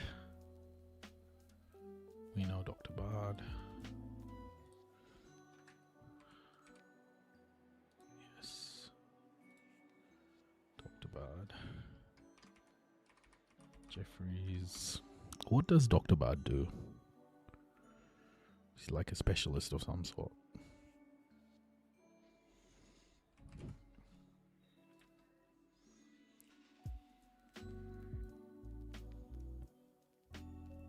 Leon Black. Yeah, we know.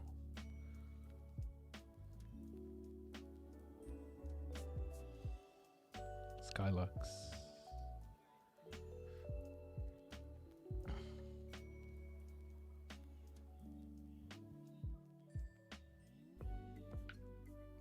Grand Palace Hotel reservation.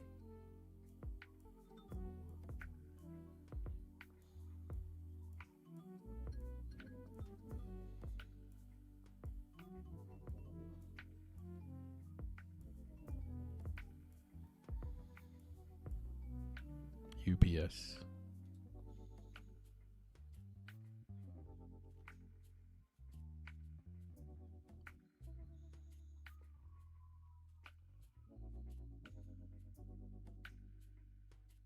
Can Leon see Jeffrey tomorrow?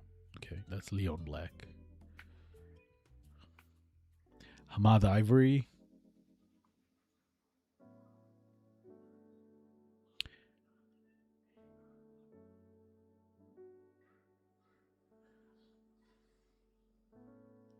Reminder, Hamad Ivory at 8:30.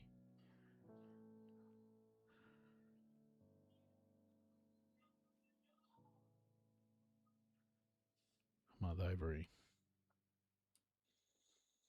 Yeah. This is the Emirati Prime Minister.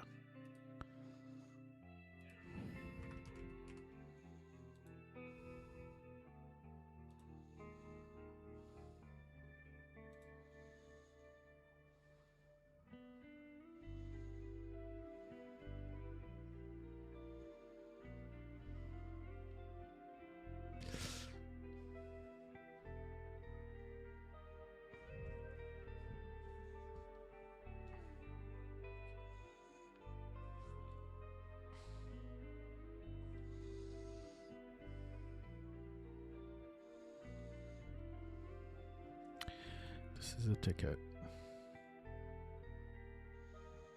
Nothing major in this. Ahmad. Okay, so this is a schedule. Jean Lionel. We know Hamad.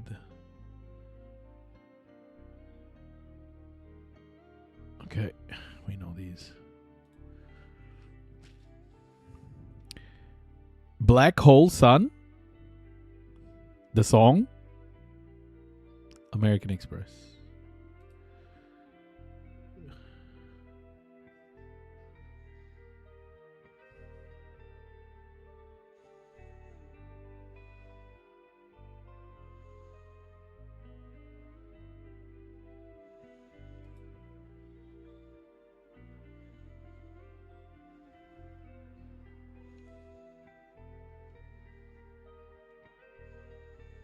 Okay, to pitch us in a week. Return in a week. Okay. Nothing here.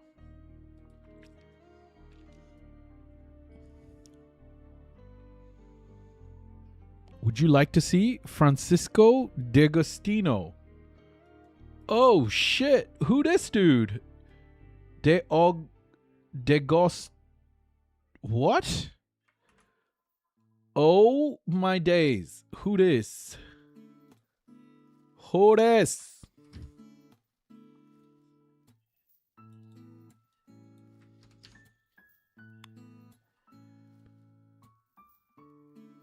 D'Agostino. Oh shit, who's this?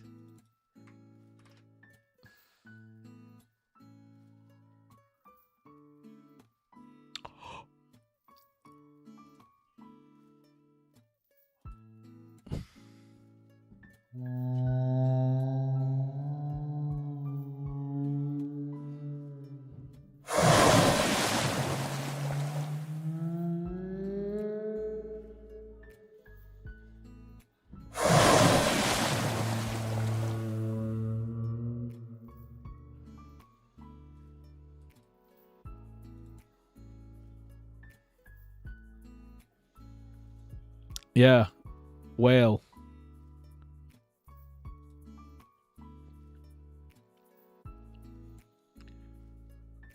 This is the dude. Oh my gosh! Venezuelan businessman?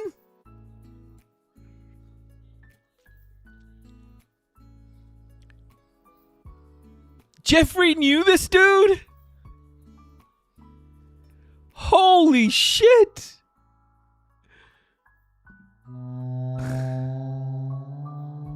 Jeffrey was buying bonds in Venezuelan oil.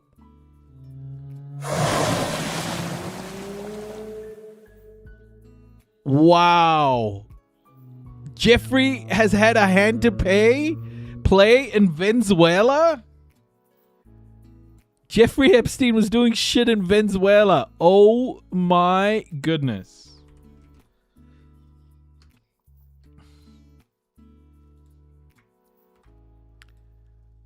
Okay, wait.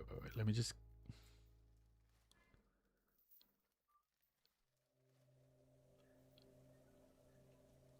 U.S. removes Francisco from sanctions list after confirming no ties to Venezuelan regime.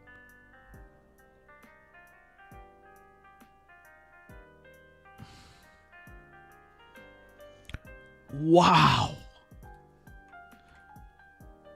My goodness.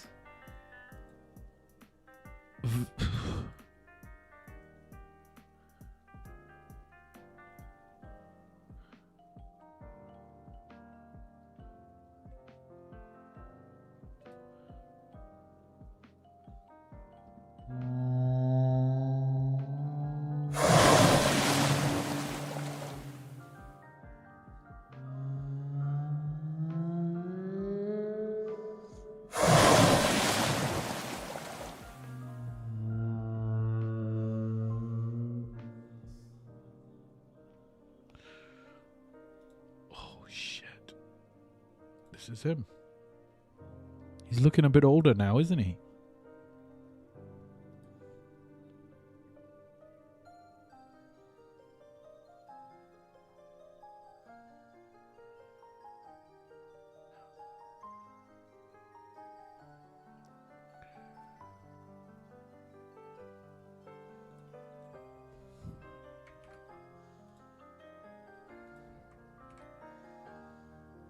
He may not have had ties with Maduro, but he bloody had ties with Epstein. Oh my gosh.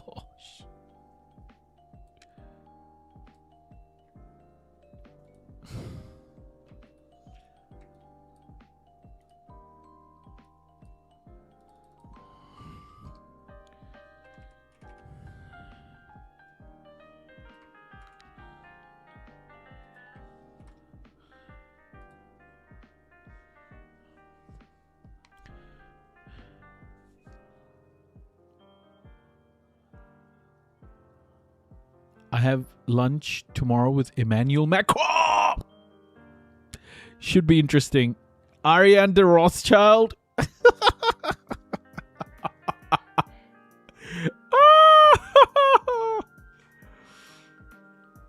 Oh my gosh. Rockefeller's concerned, reputation risk, re-B. So why have bothered me in Jan? Francesco told me they were enthusiastic after our meeting, plus willing to sell name altogether and don't care, like they did in Japan. I can't figure out anything that they are doing.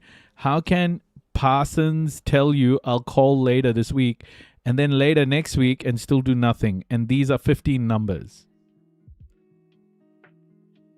I have lunch tomorrow with Emmanuel Macron. Oh my gosh. Oh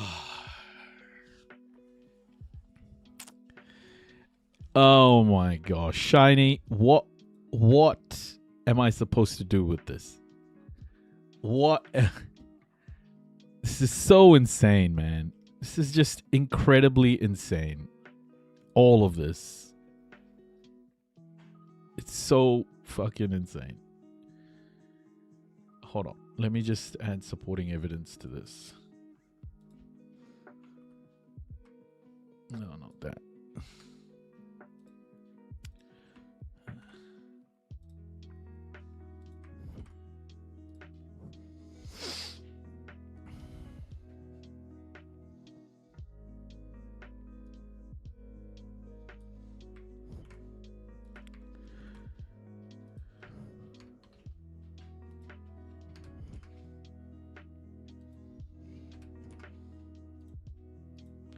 So Macron is in the files.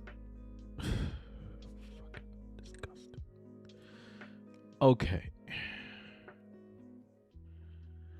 Let me just import that file. Which one was it? 962. Okay. Oh, what an incredible file.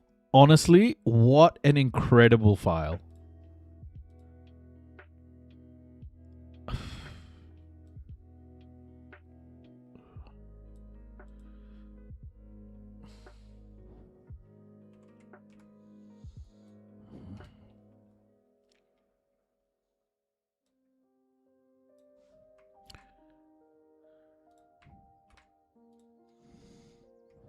What is he? Is he president of France? Macron? President?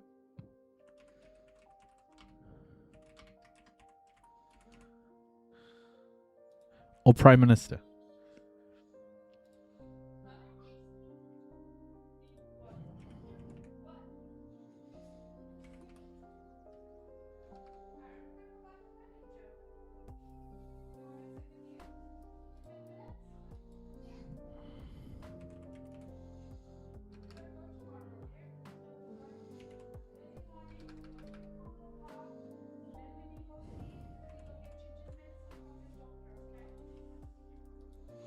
Emmanuel Macron.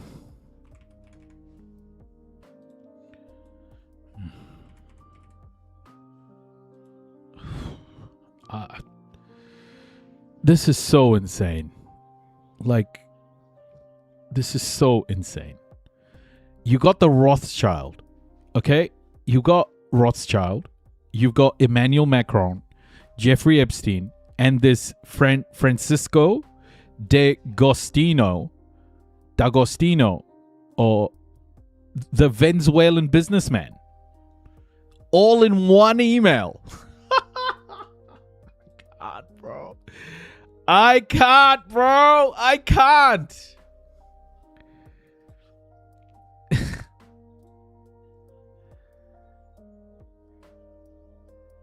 Forex combo breaker, yeah, whales.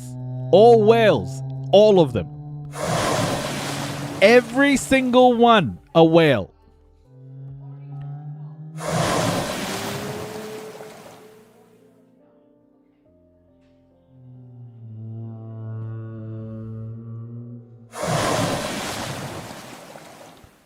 Unreal. Dr. Watson. This is Dr. James Watson, Jim Watson. I don't know if we have him here.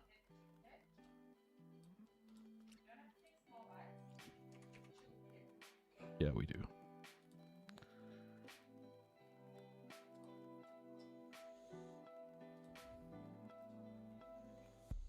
Karina JetBlue.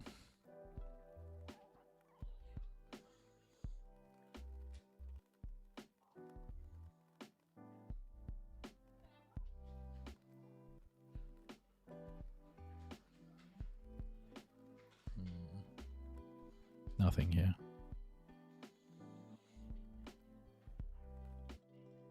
Vincenzo. Excusez-moi. Vincenzo?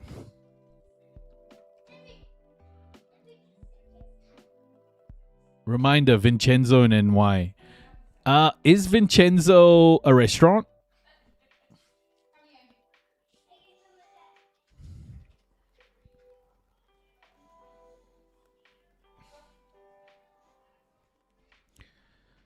It just says Vincenzo. Anyway, it's a Leslie alert. Not a biggie.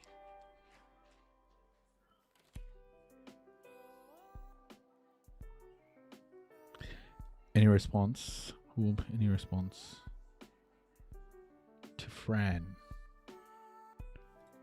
Who the fuck is Fran? New follower detected. Oh, thank you, new follower. No, not Fran. Yeah, any response from the architect? Who's the new follower? Jenna Tolls. Thank you so much for the follow. Thank you. Welcome.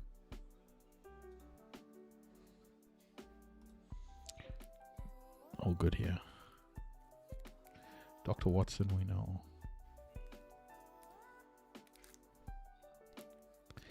Hey, Nidar. I'm good, thank you. How are you?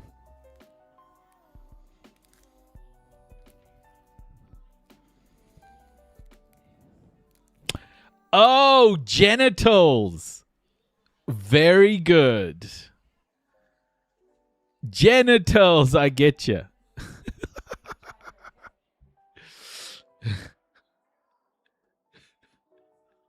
Are you still talking about Jeffrey Epstein? They don't know what the they're doing. Excellent. Well played. Well played. Well played. I want to be a good boy.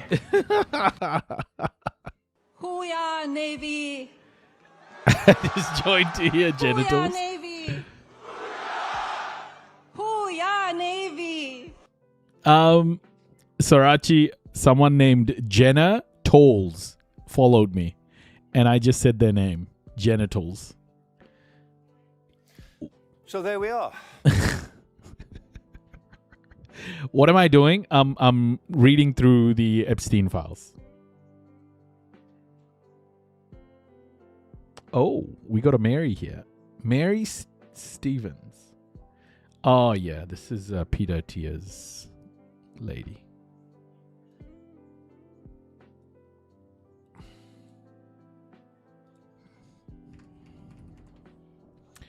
Peter Tia again.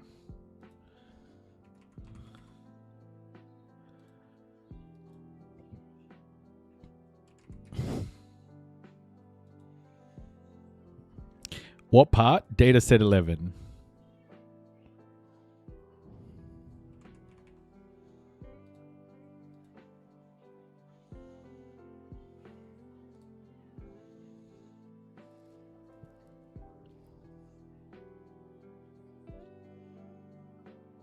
Centurion, this is not American Express.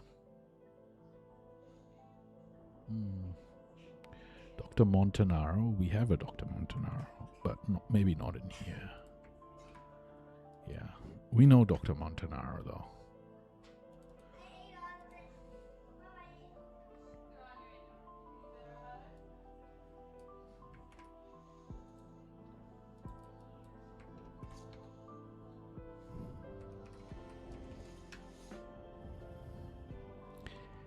Oh, welcome, Neither. All good. Oh, Ohio State investigative gynecologist. What? We're searching through the files.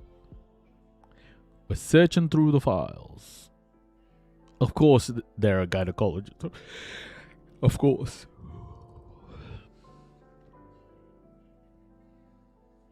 What?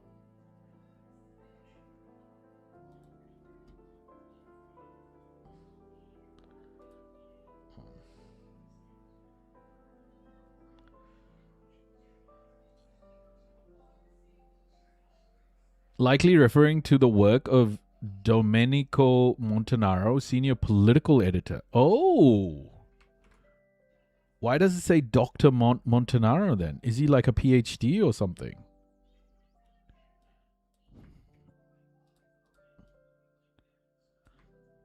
Maybe he is, maybe he's not.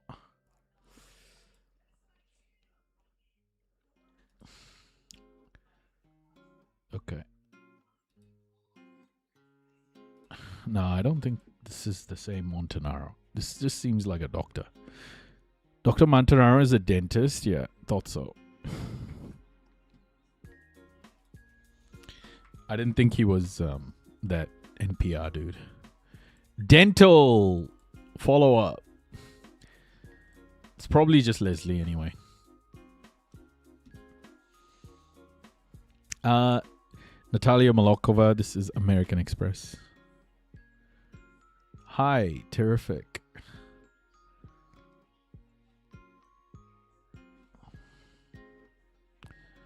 He'd love to see you. Bobby Slayton. Bobby Slayton. This is definitely Bobby Slayton.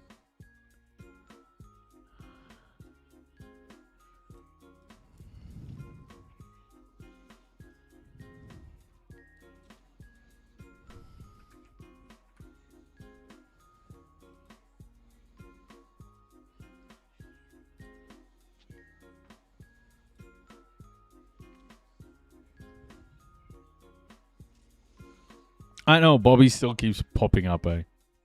Crazy. Bobby's everywhere. Bobby Slayton. What a dude.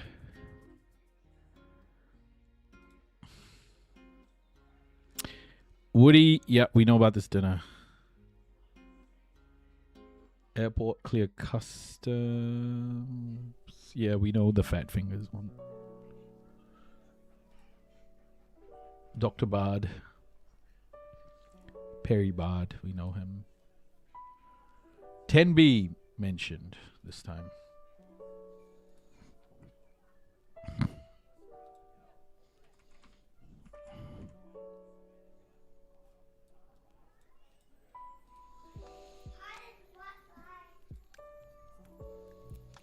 Frederick Fakai. Receipt from Frederick Fakai.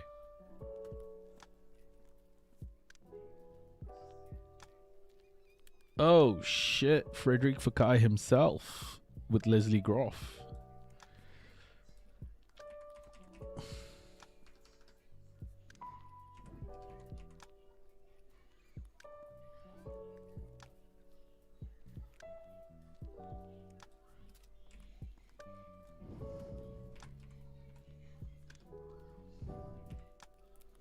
There. He's got that weird characters in his name. The accents.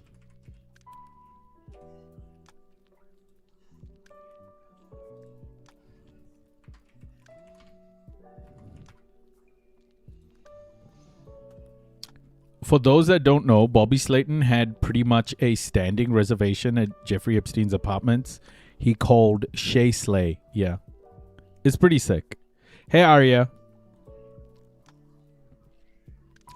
Free Palestine, Arya. Welcome. Stay in 8A. Excellent.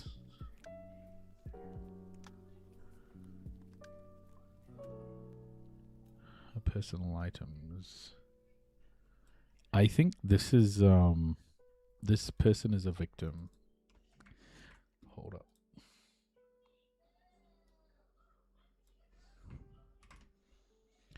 Gonna see some redacted here. Yeah. Okay. So in 8A, this is a victim.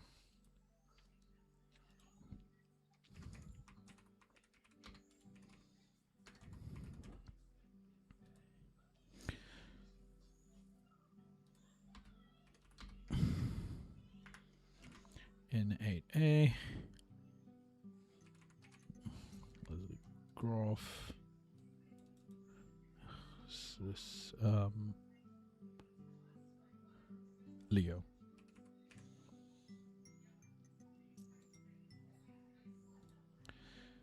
Sweet.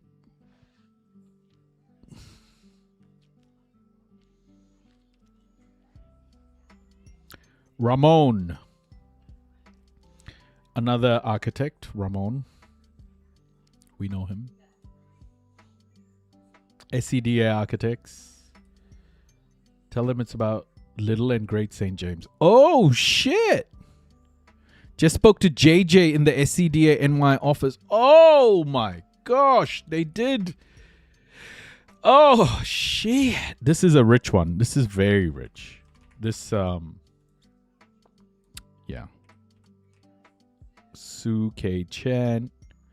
They're talking about Little St. James and Great St. James. Great St. James. And Leslie's in it as well. I don't know who JJ is, but doesn't matter. Sue Chan's in there. Damn, that's a lot. That's a lot of people. Hey, Runa. Hey, Rain. Welcome.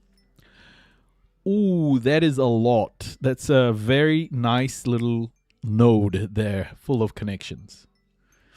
Beautiful, mate. Beautiful.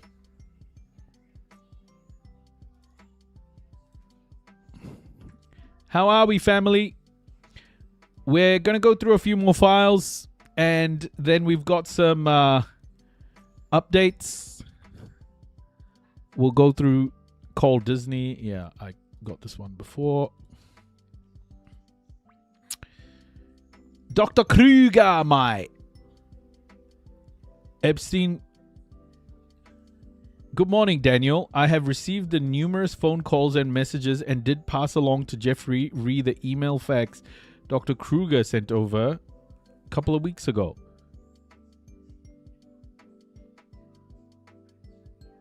Jeffrey does not know this person who is claiming to know him. I'm so very sorry, but I really can do nothing more on this.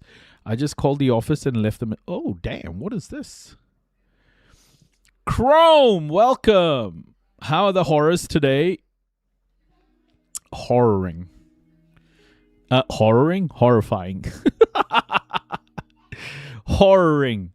Hey, by the way, check this out. I've even got help. Look at this. Look at the detail. The horrors are horroring. Yeah. Look at the detail, everybody. Look at this. Oh, you're going to love using it. You're going to love using it. I'm telling you. It's going to be a fucking It's going to be so good. Okay. Investigation, no. Weird message. Who is...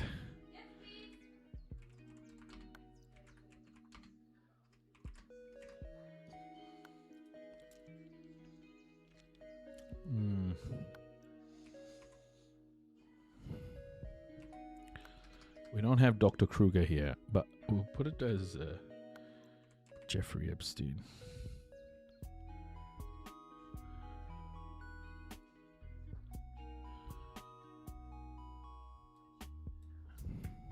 JJ? Where was JJ? Don't know about that file. Oh, I see. Deutsche Bank. Bum, bum, bum.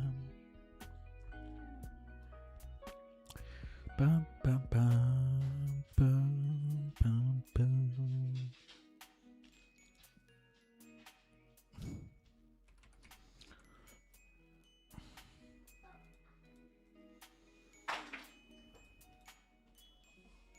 Reno?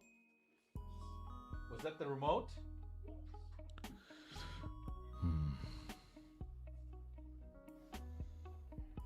Oh, shit. Tom Pritzker suggested him? Tom Pritzker. Where are you, Tom? So Tom Pritzker suggested Sue Chan to Jeffrey.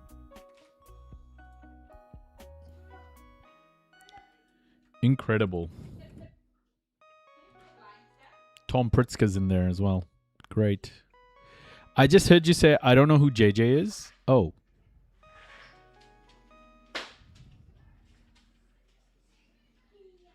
Did I say that?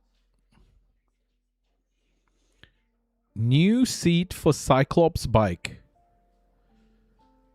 Oh. What the fuck is a Cyclops bike?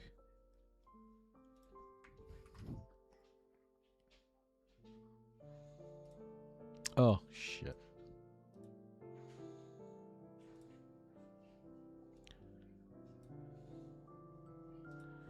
What did I copy? Oh, yeah, I did.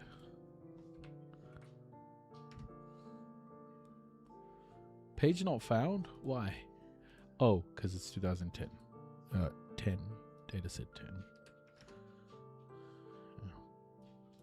Cyclops bike. The fuck is that?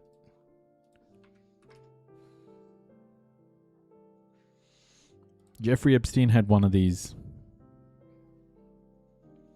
Nah, we found it. We found it. Yeah, we found it. We found it! Everybody calm down. We found the page.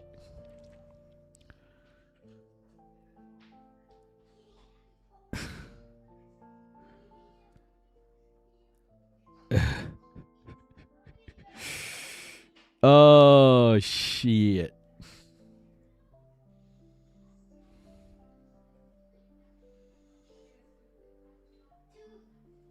Train ticket. This is a train trip. Leslie Groff, Paris trip. Okay. Schedule. Train ticket to Paris.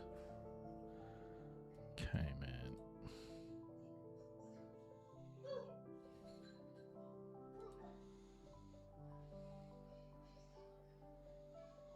Renato.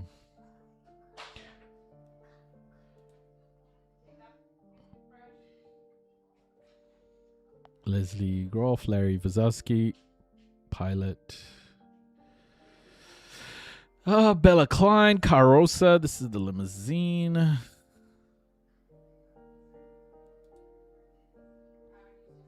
Kathy Rumla. Why have they set Kathy Rumla's birthday, man? Crazy. April 19th, Kathy Rumla.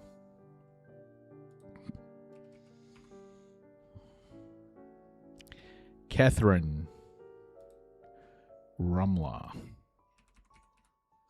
Leslie Groff.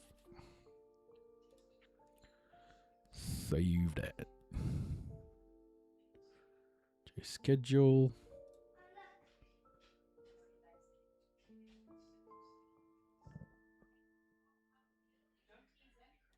Who the fuck is this? Who this? Hold up.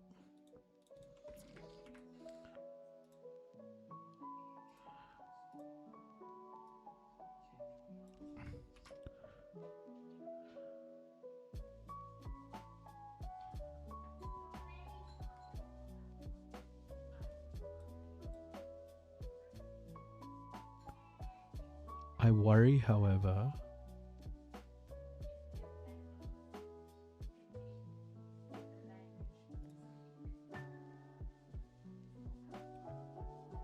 Eurosashes I worry about.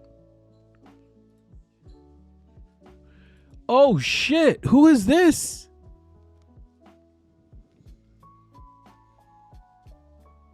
Victoria Epstein. Potential victim?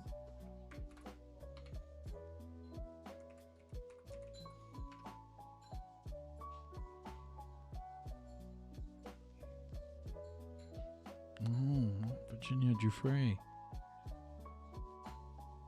Oh my gosh. I think we found a name.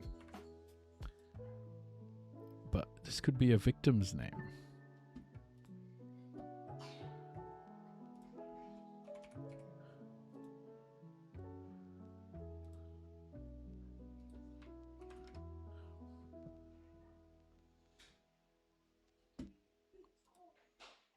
Really?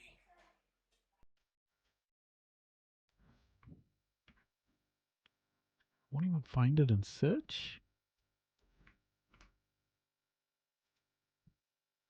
What? I see it right here, bro. Oh, it thinks the I is an A here. Okay. Victoria. Yeah, that should be there. Oh! She's a survivor, right?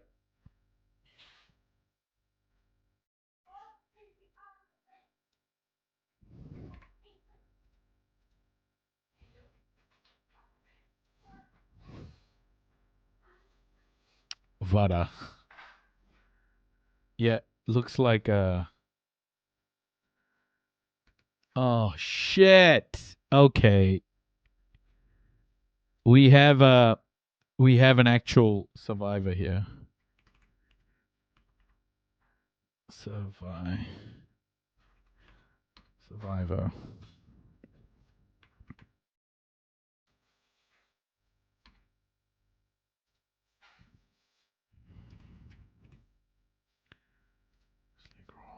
Fuck.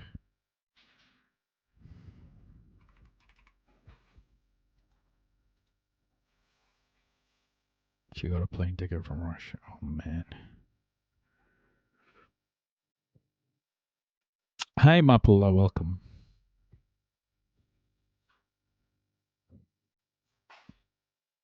Dylan is Faith's son and wants to go to Harvard. Okay. We know about this.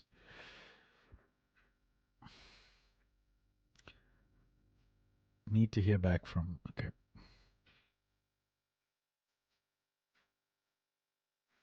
Flight information, Delta. Okay.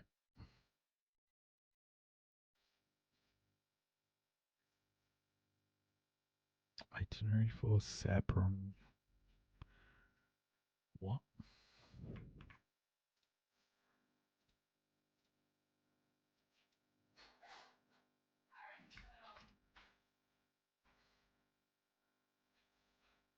Itinerary for. Did that actually get selected? No. Yeah, it's all redacted. This is a victim. Oh, survivor. I should stop calling them victims. I should call them survivors.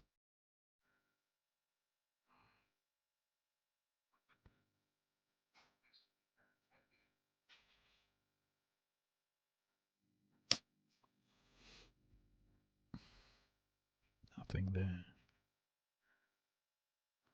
Leslie to Larry. Yoke.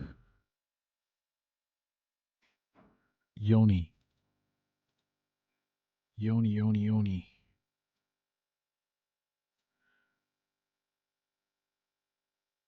As the time is approaching, I would like to update you that we'll be 4 people. All 4 will be adults. Hold the phone. Surely not.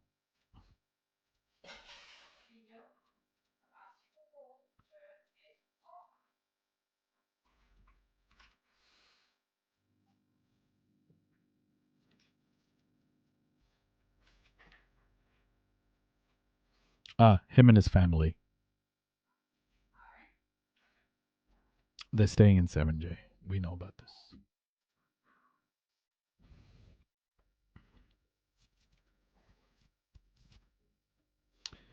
Introductions and schedule Skype forward. Dean Radin. New name, sounds like.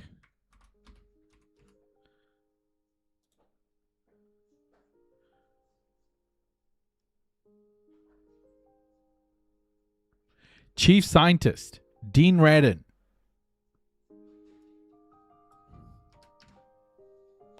Oh!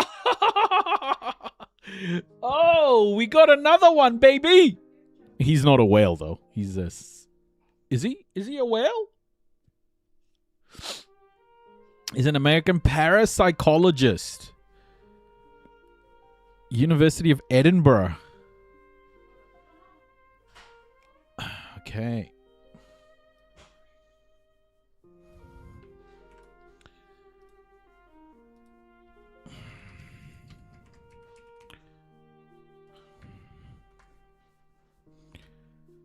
He ain't a whale. He's just a scientist. I'm just kidding. He was Skyping with Jeffrey Epstein, yeah. The green. Look, to all the scientists who listen to my lives, parapsychologists like a psychics and shit. Oh, is it? Sorry. Not a scientist? Sorry.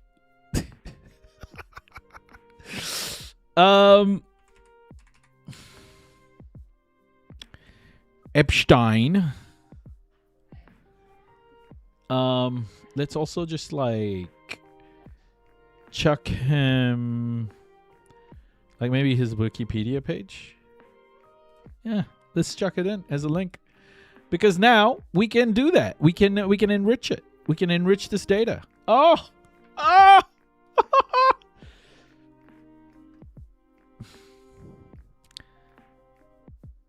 Oh my goodness. I'm cooking with gas, everybody. Cooking with gas.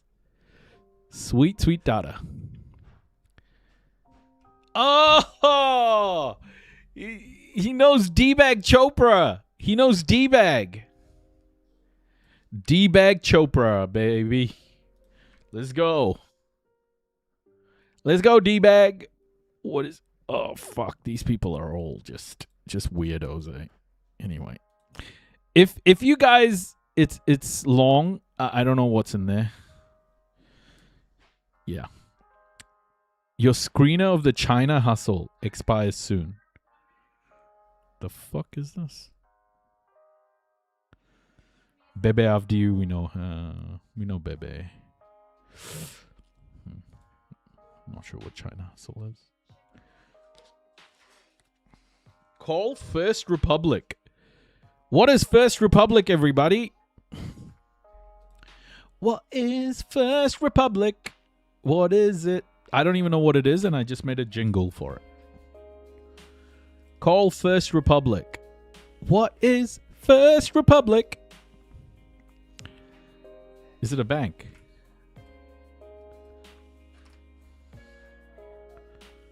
Oh, shit. First Republic Bank was a major U.S. regional bank that failed in May 2023. Everything that this guy touches is just burning. All right. They don't know what the fuck they're doing. Do you understand that? Yes. Oh my gosh. Okay, organization. Hold up.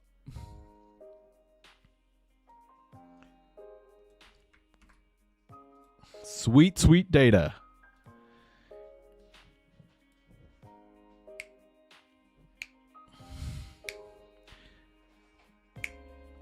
Dobson to come open system in April 4 between who the heck is Dobson? Where are all these names coming from? Are we like... Oh, we're in April. We're in April. Oh, that's why we're getting new emails. Guys, we're in April. I think we're about to get some new names here. Dobson to come open system. What is this? Who's Dobson? My goodness. Names are flowing.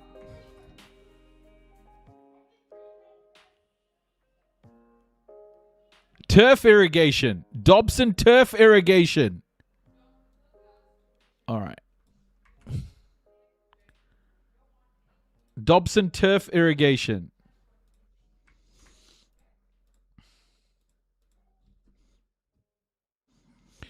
The bank was bought by JP Morgan and Chase. Oh, shit.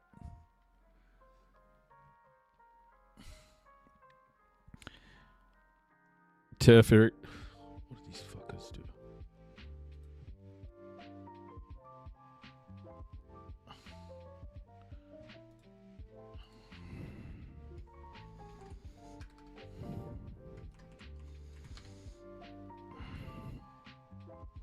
Turf work. I have an address if you... Nah, it's okay. We don't need an address. We don't need an address for them. Oh, who is Dobson? Oh, shit. Yo. We got it. Solving one by one, everybody. You are in the place where we solve shit. Okay? Because we do this shit. This is what we do. We solve. You got a problem? We'll solve. You've solved a problem? We'll give you another one.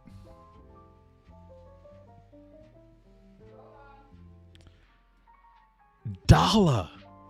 Who the fuck? Who's Darla, bro? What? There's like a new name in every single one now.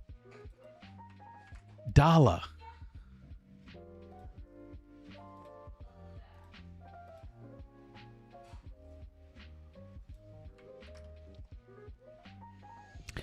Darla. Oh, Daria. Who's Oh no, another survivor? Daria. Yeah, survivor. They didn't redact the names.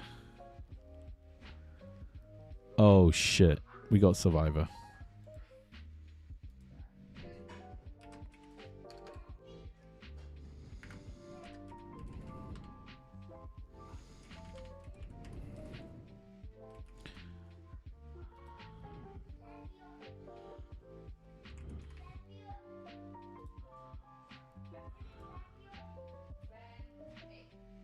Yeah, they're not supposed to.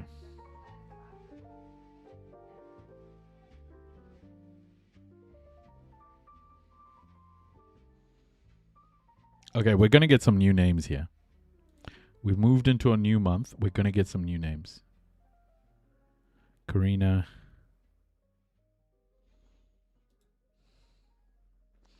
Natalia Molokova. This is American Express.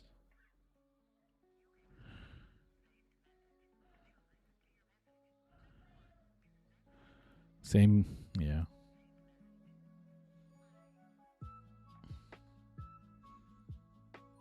Friends and family ends today. Take 25% off. I will be out on the tee. In my absence, please email Bebe. Okay.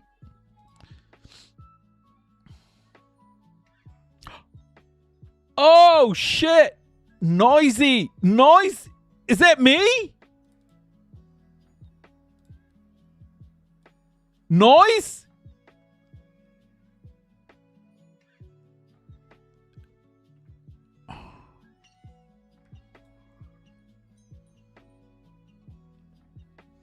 Hey Jennifer, welcome. Caught. Then guess what Mama's doing? You know, Iron, don't come like that. Yeah, what's up? Yeah? did you know? Yes? Mama said she something into today Ah. to get happy daddy's love. Oh, to unblock it.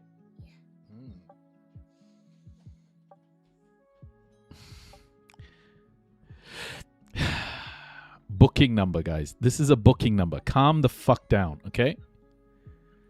Calm the F down, everybody. Calm down. This is a booking number. This is not noisy.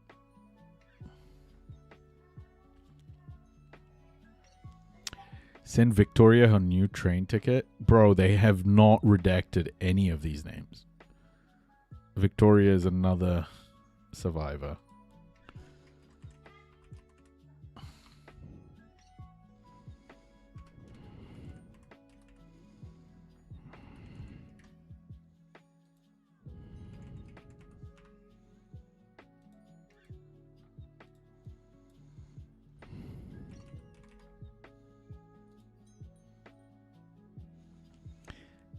Noisy 326 hits.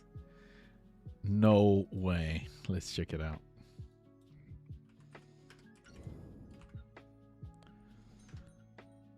Oh! Oh shit! I like how the chat started clapping their own cheeks.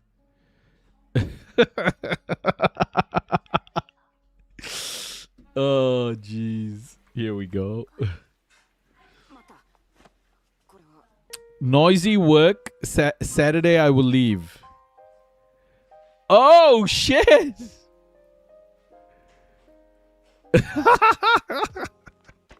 Noisy's in there. Like swimwear.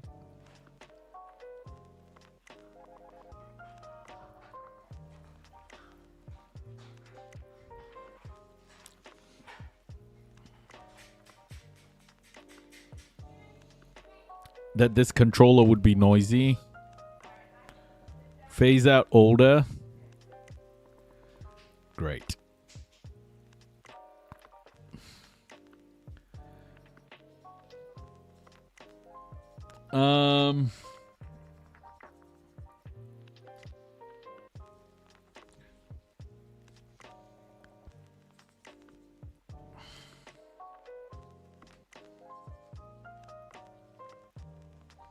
Hi, confirming you will come see.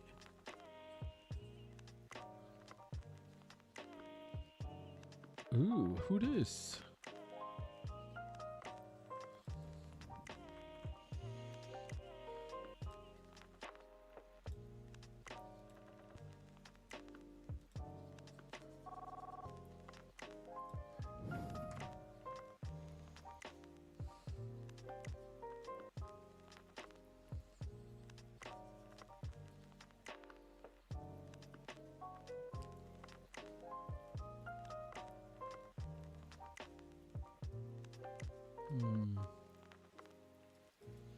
Redacted.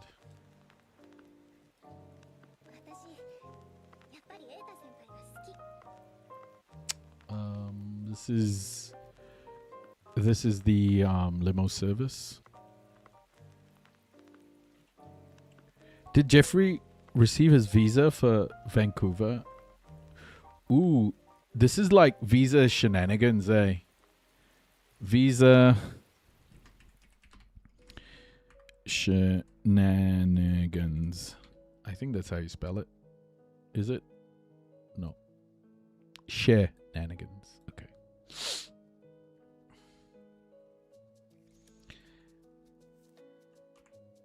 Oh, is this for the TED Talk? Right.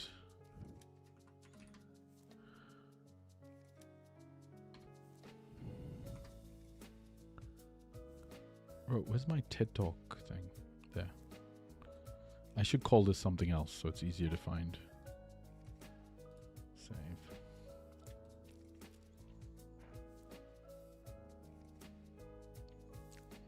Natasha Malokova. American Express. Yeah.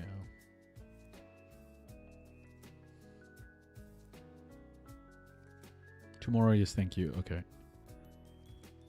Hi, pen. Hold the freaking phone line.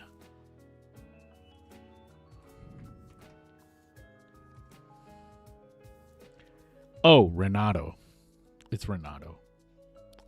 We know Renato.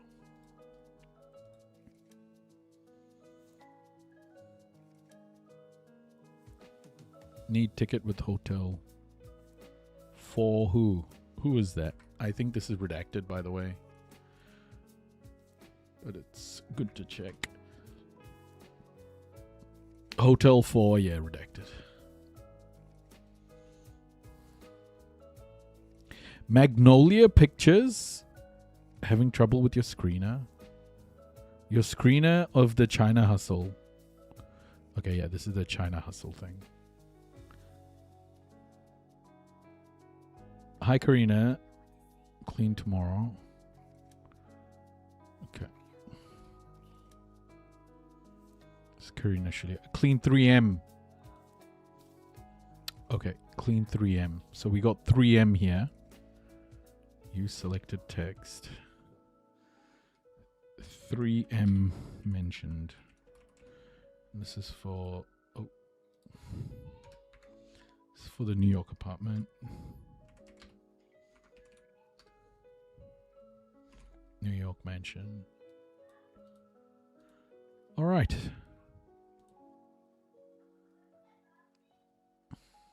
Jeffrey Epstein schedule. Yoni and his family. Yeah, this is Yoni and his family staying.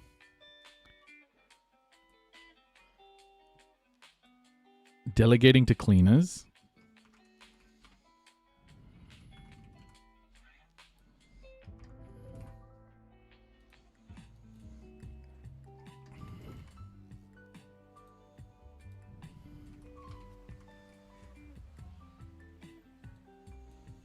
I need to fix this. It shouldn't be scrolling.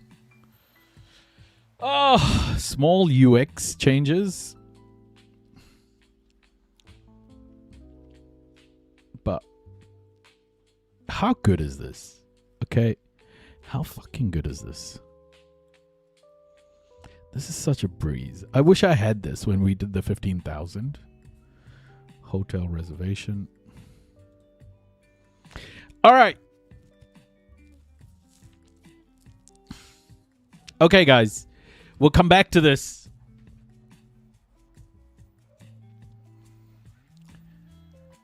Getting a trust in the butterfly for 100 million total. Nice. Would have been 150K easy. Yeah. This is so good, okay? Like, okay, so we've just been doing evidence stuff, but I just want to show you a couple of other features. So things like this, let me just take a screenshot of this because this is a little UX bug here.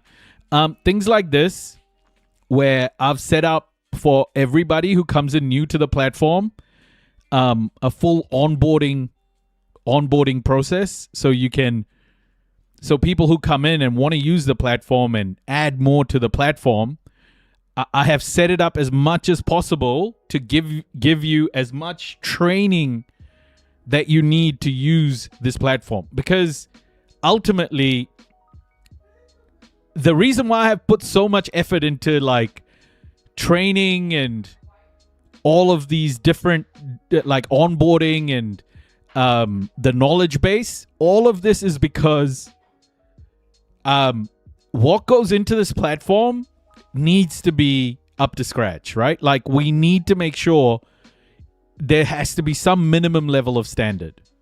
So contributors need to like have that information to help them out while they're entering information. So we've got Cletus here.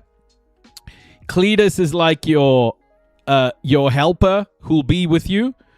This is not AI. This is just I guess you can call it a chat thing, but it's not AI. It's just a workflow. So there's no integrated AI in this platform. Okay, not yet. Anyway, if we have some stuff that we need to do, we can do it later. But yeah, so we got Cletus. Cletus is going to be integrated in the app a lot more. Cletus is going to be like your helper in the app. Okay, so he's going to have, based on which page you're on, Cletus will say different things. Cletus is a real guy from Arkansas answering these questions. Kappa. Yeah, so I'll just go back to dashboard and I'll show you. So I've been building up XP all of this time. I've been building up XP. I am level 3 now after all that work that I've just done. And there's a trust score. So a trust... Mass gift subs detected. Thank you for bringing more people into the noisy crew. Oh Your my efforts gosh. are noted. Lisa, thank you so much. 10 gift subs, Lisa. Thank you so much. Welcome, everybody.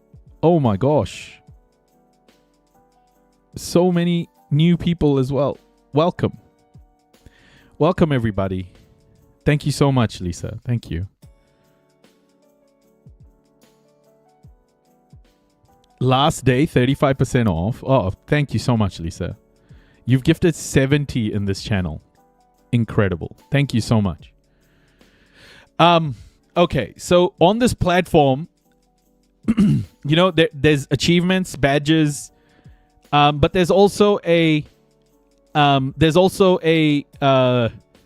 do you call it? A ladder that you will climb as you contribute more. And the point of this is, guys, to ensure that we keep the quality of the platform high. And the data we enter in here is going to be, I'm going to start building analytics platform on the back of this. So this data we can analyze. The cleaner the data, the better we can analyze it, and the more insights we can get from it. So we have a progression ladder for every user that comes in.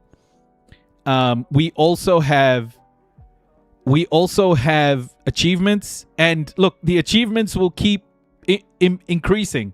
We'll add more achievements. We'll add more levels. We want this to be interactive in a way that allows for the content that goes in the platform to be as high value as possible, and do it in a way that there is some level of appreciation for the people helping out. And so there are missions, there are badges. I had a chat with My Clothes Brush and Shiny Mikachu, and they brought this up about engagement with the community rather than just a entry form or a workflow. Like, how can we make this something that people want to keep coming back to and contributing above and beyond, obviously, just contributing towards trying to solve a case, but also getting something back as well, right? Even if it's just a little piece of value we can add for people helping. Is there already a login to the system? This is my development version. We're going to go live with this platform by Friday next week. Okay, so I will deploy this into production after everything is done. The other thing to note is this platform is completely mobile friendly. So even, for example, It's completely responsive is what we call it. I'm going to be making this platform. Hold up. Let me just show you guys what a case workflow looks like, what the workspace looks like. So the workspace looks like this. Compared to like when it's wider, it's more. This workflow is optimized to your phone usage.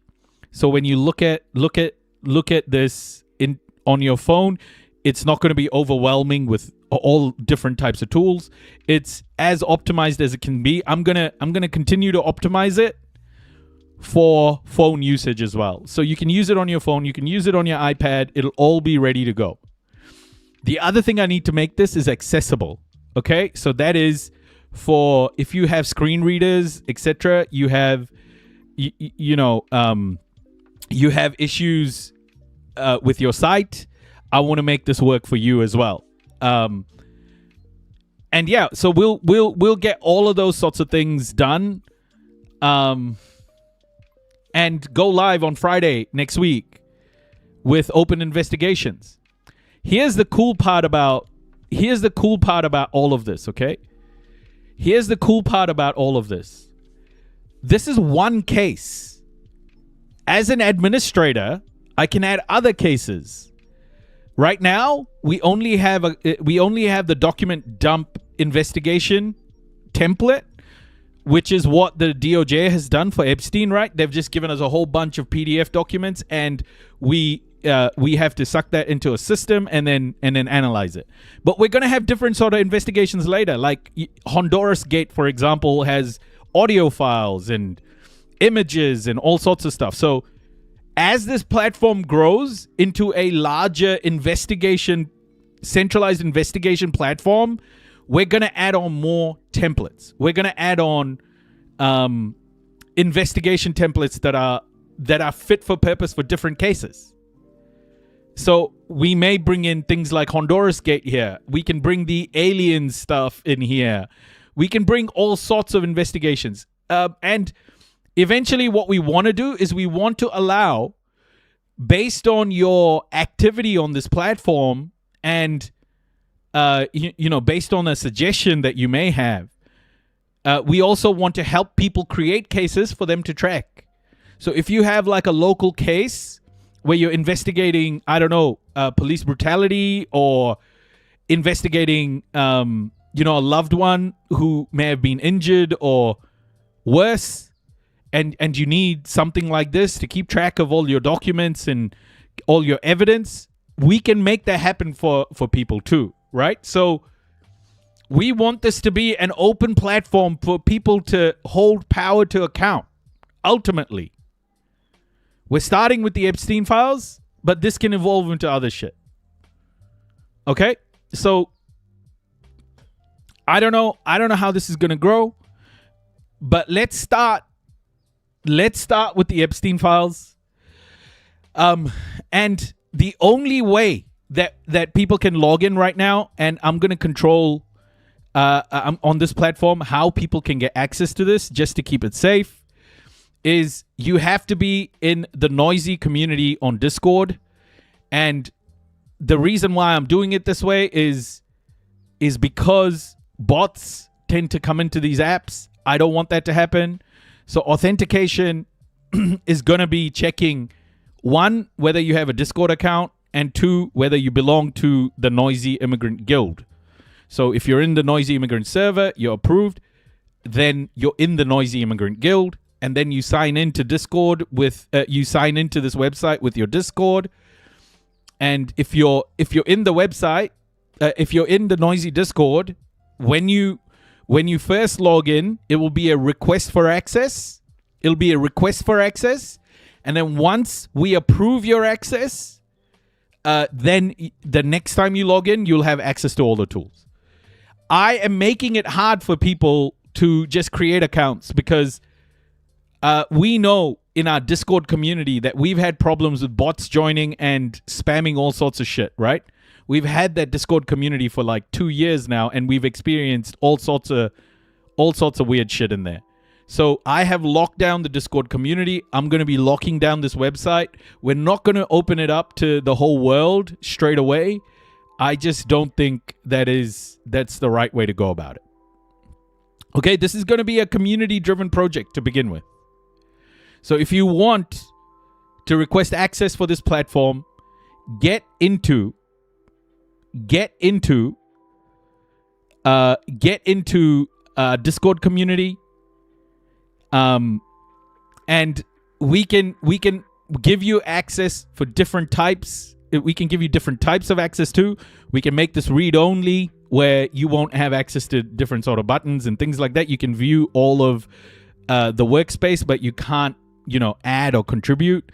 You can be a contributor. So that is, going into like a file like this and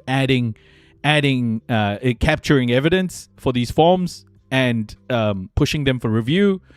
You can also be a reviewer. All of these sorts of things, right? Like, this is community driven, guys. Like, I wanted it to be like this because then we can truly manage the quality that goes in here and improve the system before we go balls deep into the whole world. We've just got to be careful opening stuff like this up straight away. It's not good. We can't manage so many things if we just open it up straight away. So I hope you guys understand. I want this to be a great experience for all of you. I want this to be an incredible experience for everybody. Join the Discord. We have a big community already. But yeah, come contribute. I think this work is going to be great. And the features I'm going to add is whoever contributes will be shouted out. Okay? It's not... this platform is about making sure people know who is contributing what.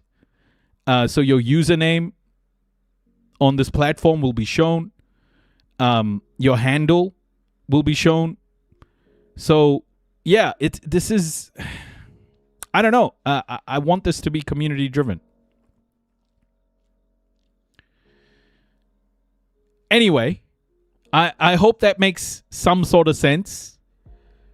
We have a whole bunch of tools in the back end here for administrators to review, administrators and reviewers to review things that have been submitted. So another layer of quality checking. We can import more documents here, batch import. We can look at activity. So who's been doing what? At the moment, it's just me. So you can look at activity as well. Yeah, so things like evidence Q&A is what's the quality of evidence? Because I've uploaded a whole bunch of documents from previous sessions of doing this. It's got evidence without saved evidence here. So low quality, I guess. It's because I've just uploaded a whole bunch of stuff that has already been done. The 15,000 files that I've already been through.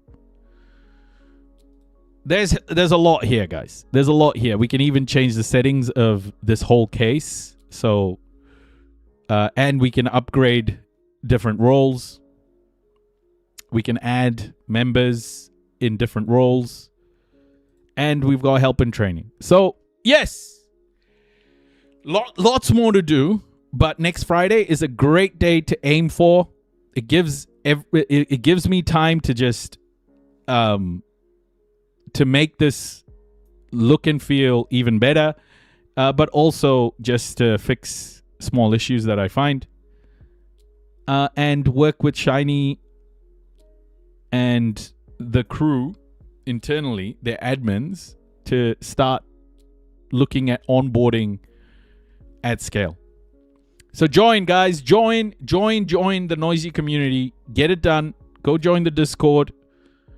Discord has been shared in the chat. Join. Okay. Now, we're going to move on to some updates. And I've got some doozies here. First, we're going to start off with this bloke. We're going to start off with Fareed Zakaria, okay?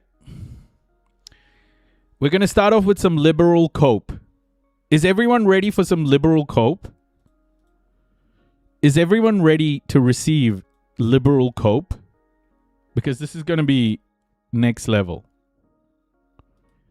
Copium. Get ready. Fareed Zakaria. Here we go. American public perceptions of Israel seem to be shifting sharply. In 2022, before the October 7th attacks and the war that ensued, 42% of American adults held an unfavorable view of Israel. Today, just 4 years later, that number is up to 60%, according to recent Pew Research polls. And for Americans under the age of 50, that number is even higher. 70% of that population held an unfavorable view of Israel in 2026, up from around 50%, same group in 2022. Joining me now is the Israeli-American historian Omar Bartov. He is the Dean's Professor of Holocaust and Genocide Studies at Brown University. He has a new book out, Israel, What Went Wrong. Welcome.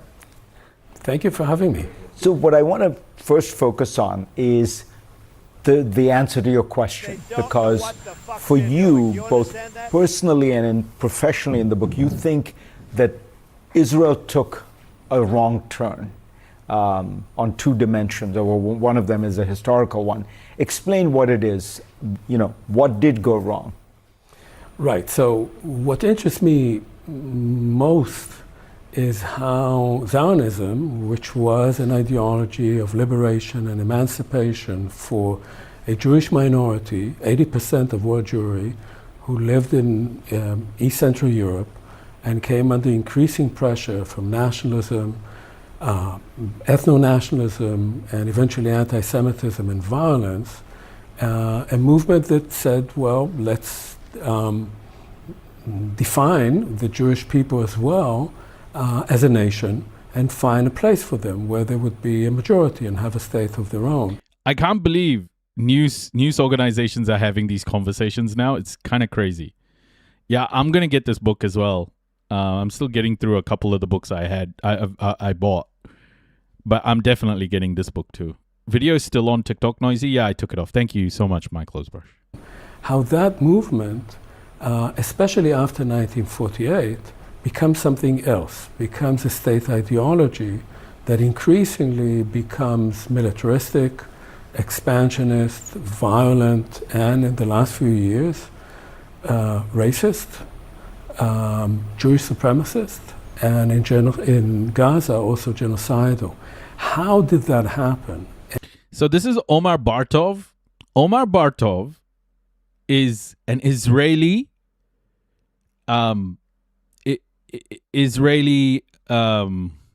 do you call it? Like genocide expert, I guess. Academic, you can call him. Israeli guy is saying this. And I try to, there are many answers to this, but I would say that the most important moment is what happens in 1948 itself with the establishment of the state, when Zionism changes from having these two faces, one of liberation from oppression and the other becoming a state ideology of occupation and oppression of others.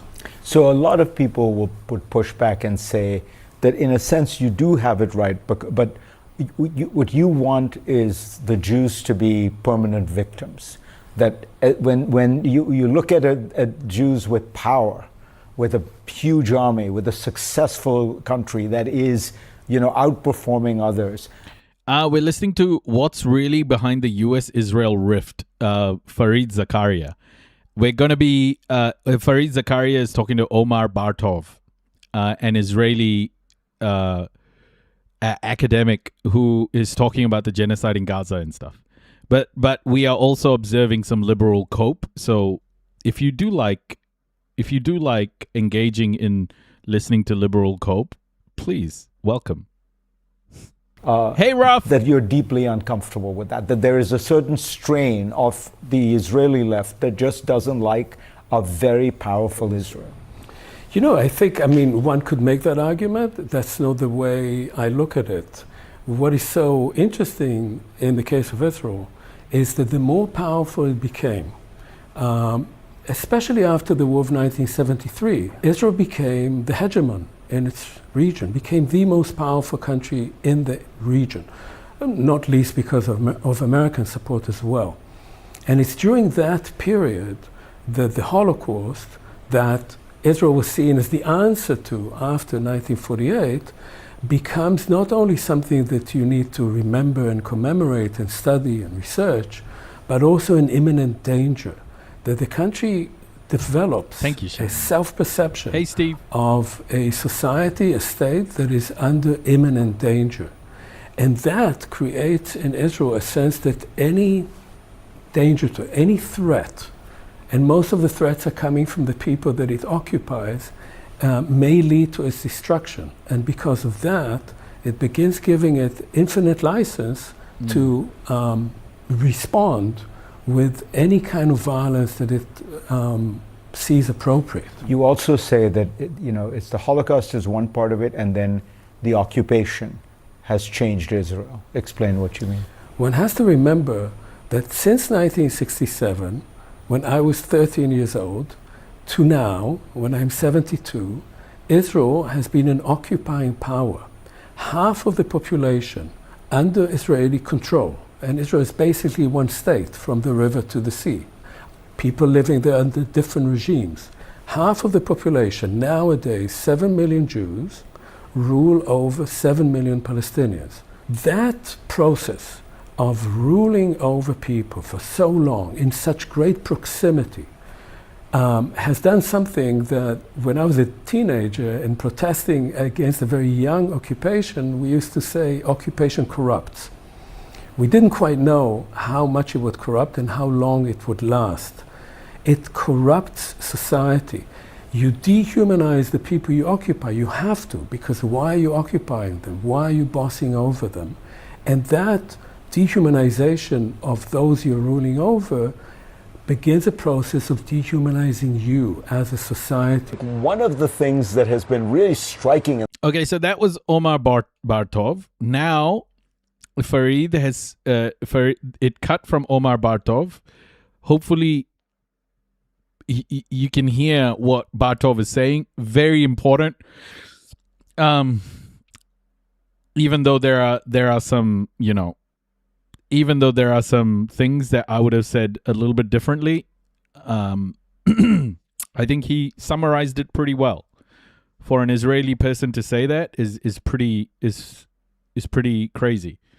Now he's talking to what's this dude's name again?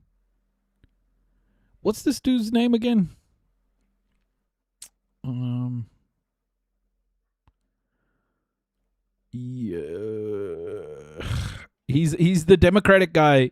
He was the guy in Joe Biden's administration. He was, I think, the military guy, the guy who, what's his name? Hold up, let's just see. You as a society. One of the things that has been really striking in the last 10 days is the extraordinary break between Israel and the United States. Not only are Bibi Netanyahu and Trump obviously not on the same page, J.D. Vance is criticizing the Israelis, but in Israel, there is an eruption on the right, basically anti-Trump, talking about how Trump has betrayed Israel. What do you think is going on? Well, look, let's start with the fact that Bibi Netanyahu, the Prime Minister of Israel, has tried to get multiple American presidents to go to war with Iran, to directly attack Iran. Jake Sullivan. He couldn't get President Obama to do it. He couldn't get President Biden to do it. He couldn't even get President Trump in his first term to do it. Then he did. And once that happened, it became very clear that Israel's interests and America's interests in this region and in this war diverged. Because from Israel's perspective, they didn't mind this continuing. They didn't mind the Strait of Hormuz being closed. They didn't mind the instability and the shocks to global markets. Well, the United States of America did. And Trump ultimately had to recognize that and make a decision that on behalf of the United States, he was not going to let this war continue. And I think that has created a deep and real break between the U.S. and Logan, Israel because of the priority that Israel places on not only being able to continue to fight Iran, but also fight its proxies, especially Hezbollah and Lebanon. I'll tell you what a number of Democratic foreign policy types have been telling me quietly, that they listen to Trump on Israel and they grudgingly feel like, at least he's saying things that we have never been able to say when he says, look, if two Hezbollah drones go and land in the middle of a desert or get shot down by Israel's air defenses, you don't have to go up and blow up several buildings in Beirut. This seems totally disproportionate. Is it fair that Trump is saying stuff that you guys should have said 4 years ago? Well, first of all, I think that observation is bereft of a really important context, which is Donald Trump joined Israel in launching a misbegotten and illegal war in Iran, got stuck in a corner. Adam, what do you get from saying stupid shit like this? What do you get from saying stuff like this? Are you just a violent human being, or do you get violent when you're sitting behind your anonymous account?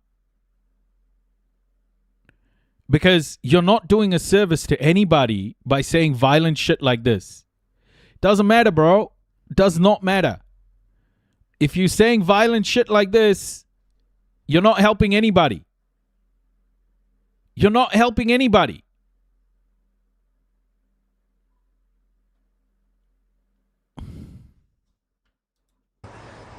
That we never got stuck in, and is therefore pissed off with the Israelis and had to get out of it. But in doing it, is he saying some things? Is he being able to confront Israel on some of its, let's say, massive overreaction to drone attacks? I think basically what he has finally come to, but only because he allowed Israel to restart a war in Gaza that had stopped, and he started a war with Israel in Iran that has cost the United States huge, is he finally has kind of reached the end of his rope. But I think it is only after 2 years of doing things that went way beyond anything that the previous administration did or that administrations before that had done.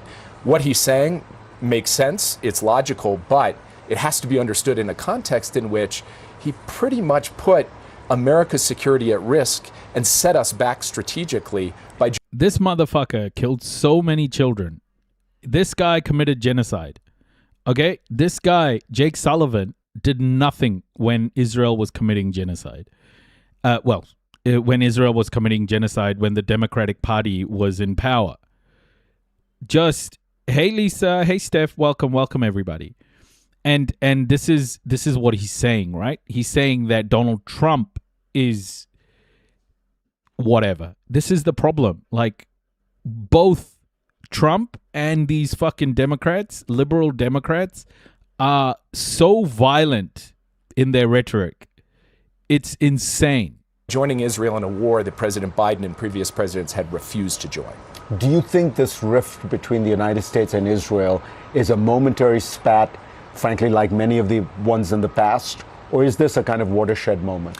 I think it's deeper. I think there is the center of gravity on the discussion in the United States on the relationship with Israel is shifted. I think that relationship will look different in the future than it looks now. I do not believe this is just momentary. If, Rahm Emanuel's talking about end of all aid, if they want, they can stand in line and buy what they want.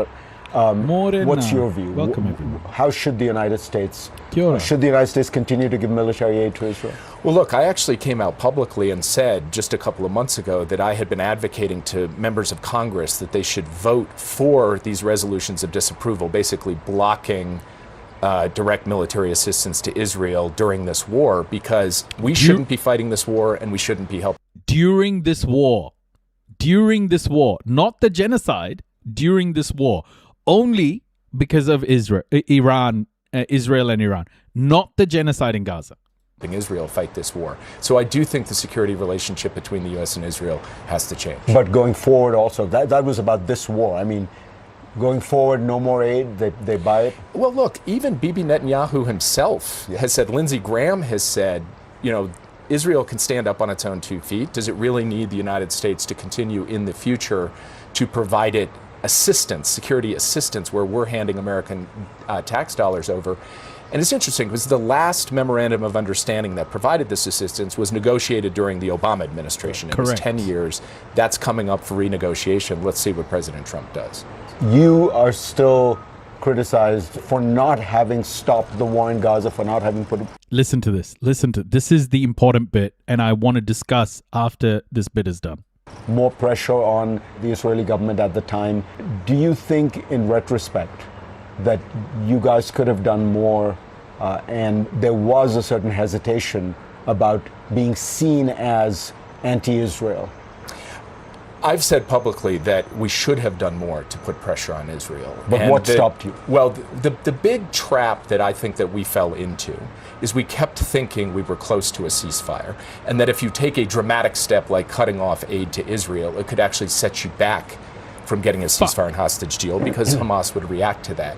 And so we kept thinking, let's try to get to that ceasefire and hostage deal. It took us too long to do that, but we did achieve a ceasefire and hostage deal before we left office. The guns had gone silent before we left office, and President Trump allowed them to start up again the following year. So it took way too long, and yes, we should have put more pressure on Israel earlier. Looking back in hindsight, we kept thinking we can get this done, and that just took way too long, and too many people suffered and died as a result of it.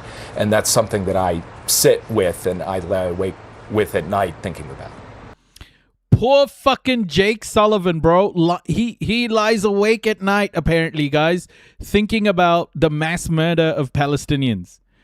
You know what, Jake? I don't give a fuck if you get insomnia, bro. I don't give a fuck if you get insomnia. Honestly. What a liar. What a liar. They never ever planned to stop it, you know? They never planned to stop it. That's how sick it was.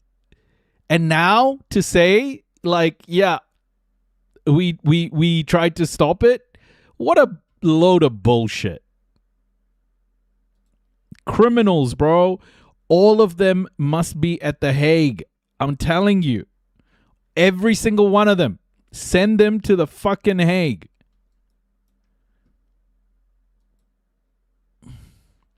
That guy is responsible for so many murders. It is just insane for him to say something like that. That guy has so much blood on his hands. Fuck. Why do you think you lost your... So now we're going to listen to, and the theme of Israel continues in this one as well. This is Representative Dan Goldman, a Democrat for New York, who lost his race. He lost his race to Brad Lander, who is, part of the Mamdani crew, I guess. One of the people in the Mamdani crew. So he lost his race to Brad Lander, and this is Jake Sullivan. Not Jake Sullivan, sorry. Jake Tapper. This is Jake Tapper talking to Dan Goldman. By the way, I think Jake Tapper is the worst human being in the media system. Him and Dana Bash, they suck. But here it is. Why do you think you lost your primary race? Well, look, I think ultimately this really did come down to Israel-Gaza. It has taken on a massive and outsized role in democratic politics, and it's a really complicated issue. But ultimately, people are, I believe, just incredibly, incredibly horrified by all of the devastation and destruction and death that is going on in the Middle East. And the genocide. But I agree, but I have a different view of how to stop this Israeli government, how to rebuild peace in the Middle East, and I stuck with that, and I'm proud. What the fuck is the view, bro? What's the view? Do nothing? Out of the campaign that we ran. So if you talk to people affiliated with the Lander campaign, they will tell you that, yeah, Israel was an issue, but it was more an issue of Brad Lander was more in touch with the constituents of the district who are more progressive than you, and that the constituents didn't necessarily see you as advocating for them and their needs as working families. You obviously disagree. Well, I do disagree, and I think the proof is in the pudding. First of all, I was supported by the overwhelming majority of labor unions. I was supported by just about every single one of the 31 public housing developments in my district. I was supported by the immigrant community leaders, the Chinatown community leaders, the actual working families and the actual working class communities that are in the district. And in fact, I won those neighborhoods by 14% in an election where I got smoked by 32%. So who didn't vote for you then? Well, a lot of the people that didn't vote for me are not the people who I have worked so closely with to... Bro, this bit. Honestly, this bit is so... save their food stamps, to make sure their Section 8 vouchers are not taken away, to improve the conditions of their decrepit public housing, to build a triage center in my district office to help immigrant families whose loved ones are being wrongfully and illegally detained by this Trump deportation dragnet. Those are the people who I have really invested a lot of time with. And those are the people for whom this threat from the White House is existential. I think the broad majority of people who supported my opponent, Brad Lander, did so for other reasons, but that the ones who are actually impacted by this affordability crisis supported me, supported my vision, and I believe this is the pathway for the Democratic Party. You and the man who defeated you, former comptroller Brad Lander, you both believe that Israel should exist. You both believe Israel should be a Jewish state and a democracy. The difference is you really have to go deeper than just the shallow, superficial level. You don't call what's happening in Gaza a genocide. You have a relationship with AIPAC.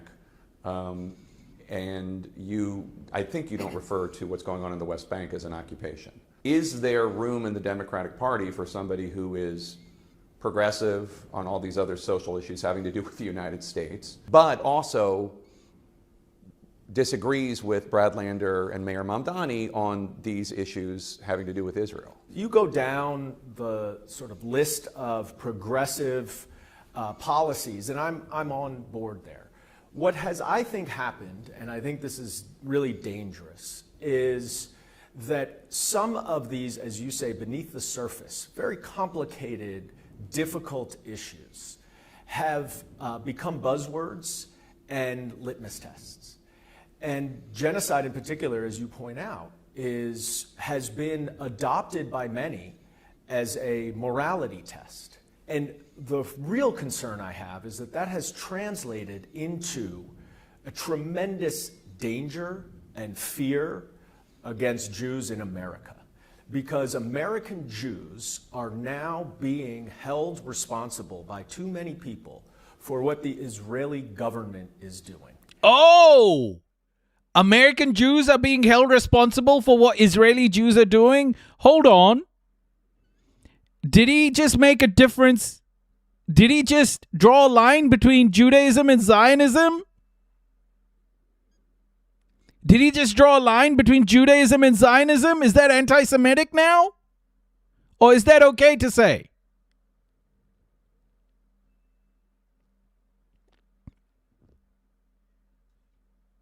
He is allowed to say this. Jake Tapper won't question him. He's allowed to say this, and Jake Tapper won't fucking question him.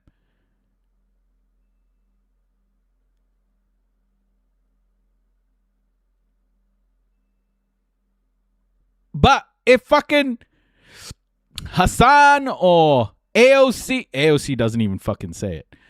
If Daria Lisa says Judaism isn't Zionism, if anybody else says Judaism isn't Zionism, they're immediately labeled anti-Semitic. Immediately. So what this guy is saying is actually correct. now being held responsible, in particular, as you point out, has been adopted by many progressive policies, and I'm on board there. What has, I think, happened, and I think this is really dangerous, is that some of these, as you say, beneath the surface, very complicated, difficult issues have become buzzwords and litmus tests. And genocide in particular, as you point out, has been adopted by many as a morality test. And the real concern I have is that that has translated into a tremendous danger and fear against Jews in America, because American Jews are now being held responsible by too many people for what the Israeli government is doing. And that is anti-Semitism. And it's becoming normalized. Yeah. Exactly, motherfucker. Exactly. You know who does that? New follower detected. You know who does that shit? Israel does that shit. You know who does that shit? The American government does that shit. You know who does that shit? ADL does that shit.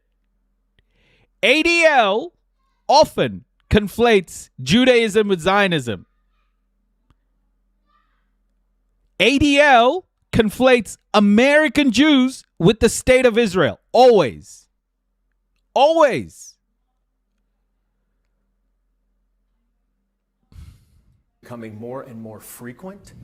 And both as a Jew, hey, opinion myself, line, and welcome. having many, many Jewish constituents of all types, a lot are really, really afraid because American Jews are now being dehumanized because of frustration and anger with what's going on in the Middle East.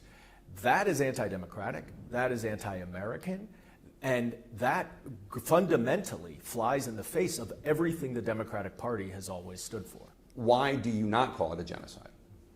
Well, I think, first of all, as a former prosecutor who had to present evidence to convince a jury of 12 people unanimously that all of the legal elements of a particular crime were met, I simply do not think that anybody can know for sure what happened in Gaza right now until there is an independent investigation that includes on the ground actual evidence gathering. Wow.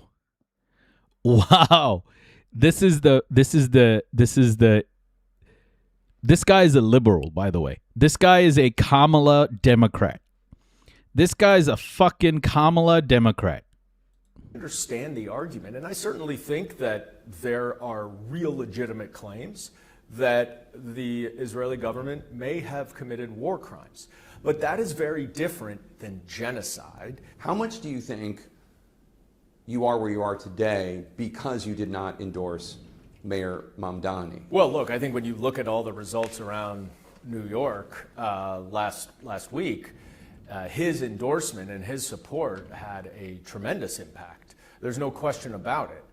I was very clear then, and have continued to be clear, that I had real concerns about whether or not some of his rhetoric and his actions would increase or escalate the anti-Semitism that has dramatically skyrocketed since October 7th. Do you think it has? I don't know if it's directly correlated.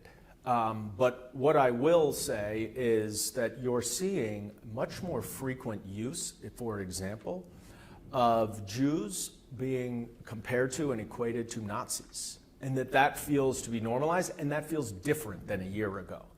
That just the fact that I was, prospectively banned from a coffee shop because I broadly support the state of Israel is something that's really dangerous. I think when you compare that to what calling AIPAC or other Jewish pro-Israel supporters monsters. Right, he called them monsters. Which he did. I think those are two very, very different reactions. I do think that he has recognized and acknowledged that anti-Semitism is up significantly. I'm optimistic that he will take a more even-handed approach in his criticism, but also...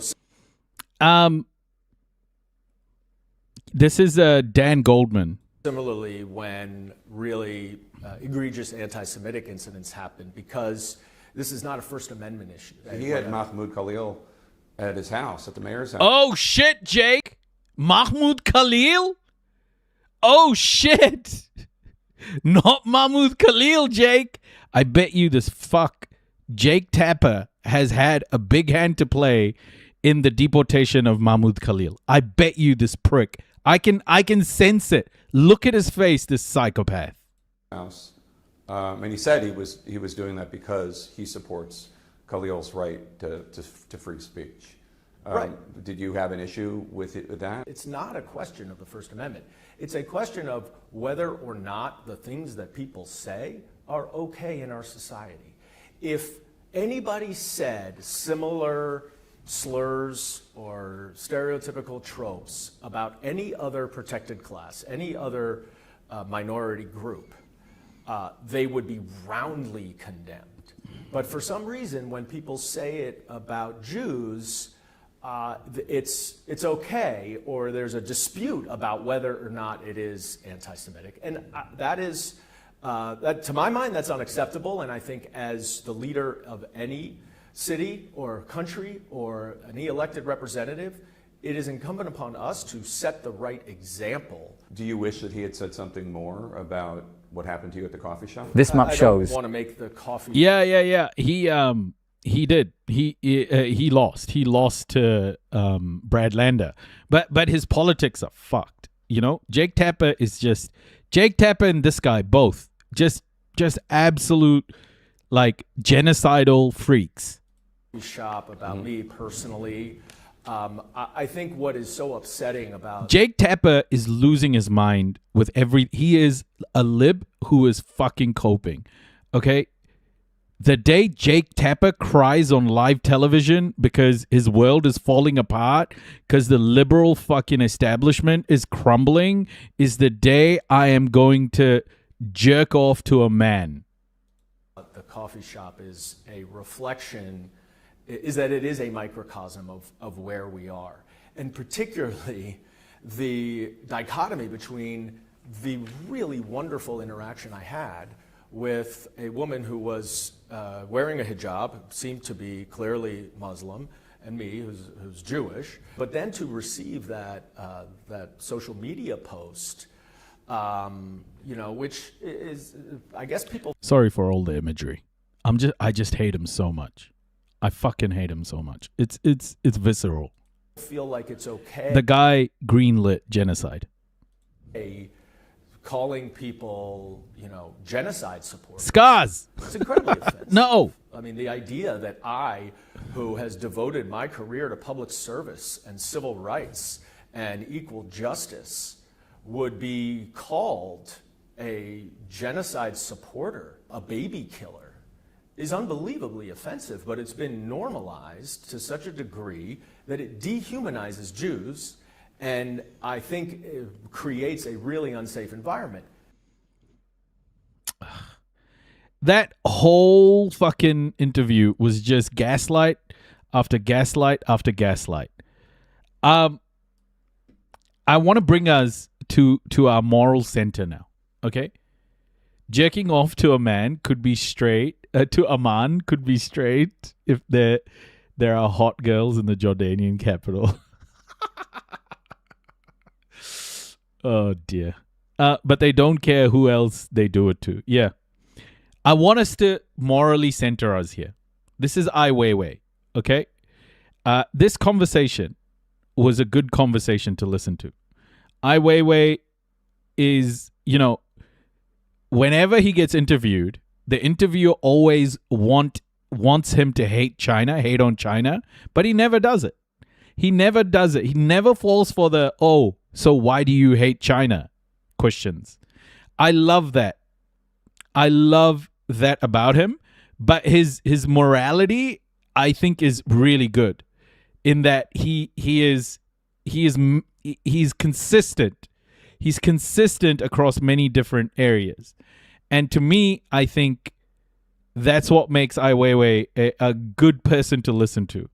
Some of you may disagree with his views, but I think he's pretty solid overall.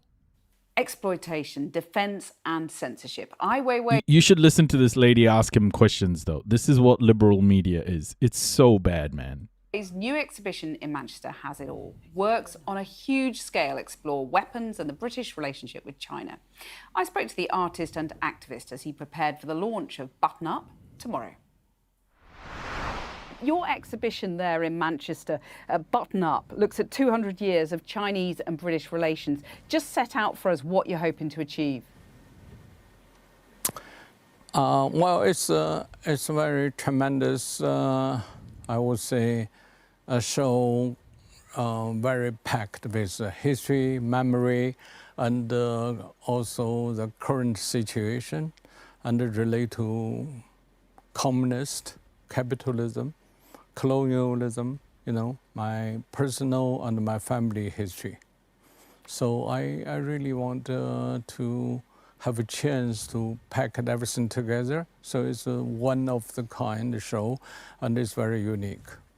And I wanted to ask you about one exhibit in particular, History of Bombs, which, in your words, looks at our human capacity for destruction and warning of the dangers of having weapons capable of reducing civilization to dust and smoke. I mean, this week we've... If you say no homo, all good. No, what I mean is, I've never jerked off to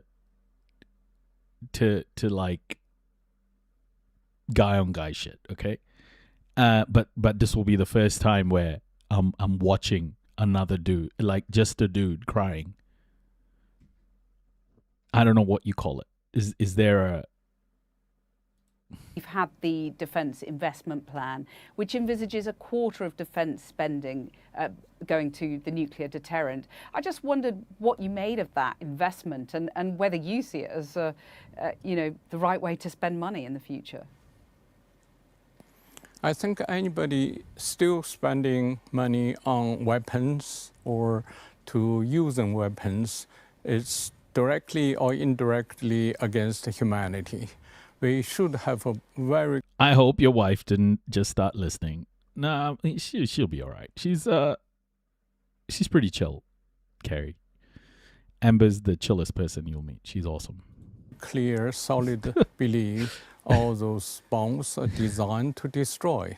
So who we are going to destroy and why we're going to destroy. And remains a question. It's not only historical, but a current situation. And this is going to be, all the weapons going to be used in the future. Nuclear bombs is going to be used. So this is put a great potential of dangers to humanity. Surely, though, with both Russia and China investing in their nuclear capabilities, we're obliged to do the same, particularly when we're warned that Russia could attack us by... Look, listen to this. She's trying to get Ai Weiwei to just be like, oh, I hate Russia, I hate China for all of these reasons. That's what she's trying to get him to do. She's trying to get him to like just crap on China. 2030. Well, there's always argument who did what, but still, the result will be the same. Who's going to suffering, and who's going to pay the price? You've paid a heavy price for speaking. This whole segment is just, please just shit on China, okay? Please just shit on China. Just say something bad about China, and it never does, bro. Oh my gosh. Out for living your life, really. You were born in China, but you fled in 2015 after clashing with the government there. I wonder how you'd describe China's attitude now. I think China is moving up and moving up solidly and strongly, and it's not going to disappear in next decades to come. So I think the best way is for the West or for Chinese to have a more global understanding about what humanity as one, why we have to work together. There's no other way. I mean, did you support the the outgoing Prime Minister's visit to China then, and I wonder what you're there in Manchester. Nah, bro. This, honestly, Ai Weiwei doesn't give a shit. He does not care. Like, he'll say what he wants to say. He'll say what's on his mind. He does not give a shit about, being killed or he speaks about it here. It's like, I say what I say, and the price I pay will be the price I pay. I just have to know that I just know that I'm responsible for it. Yeah, this is the artist. He's straight up, man. He's straight up. Where the incoming Prime Minister has been mayor for a long time. What would be your message to both the outgoing and incoming Prime Ministers about how to handle China? I think we are not just handling China, we're handling our own matters. We have to say China inevitably will be part of the world, and Manchester will be inevitably, and the British will be globally involved. So we better find a way to working together, and to find the right way is to speed up the communication, and we need a lot of conversations. So a lot more of the kind of visits that Keir Starmer made? I am sure there should be a lot more visitors visiting, and also different kind of levels of conversation. Mm-hmm. You said something very interesting. The West is not in a position to accuse China of human rights abuses. I wonder, a lot of people look at what China has done to the Uyghur Muslims, for example, the mass re-education, mass internment.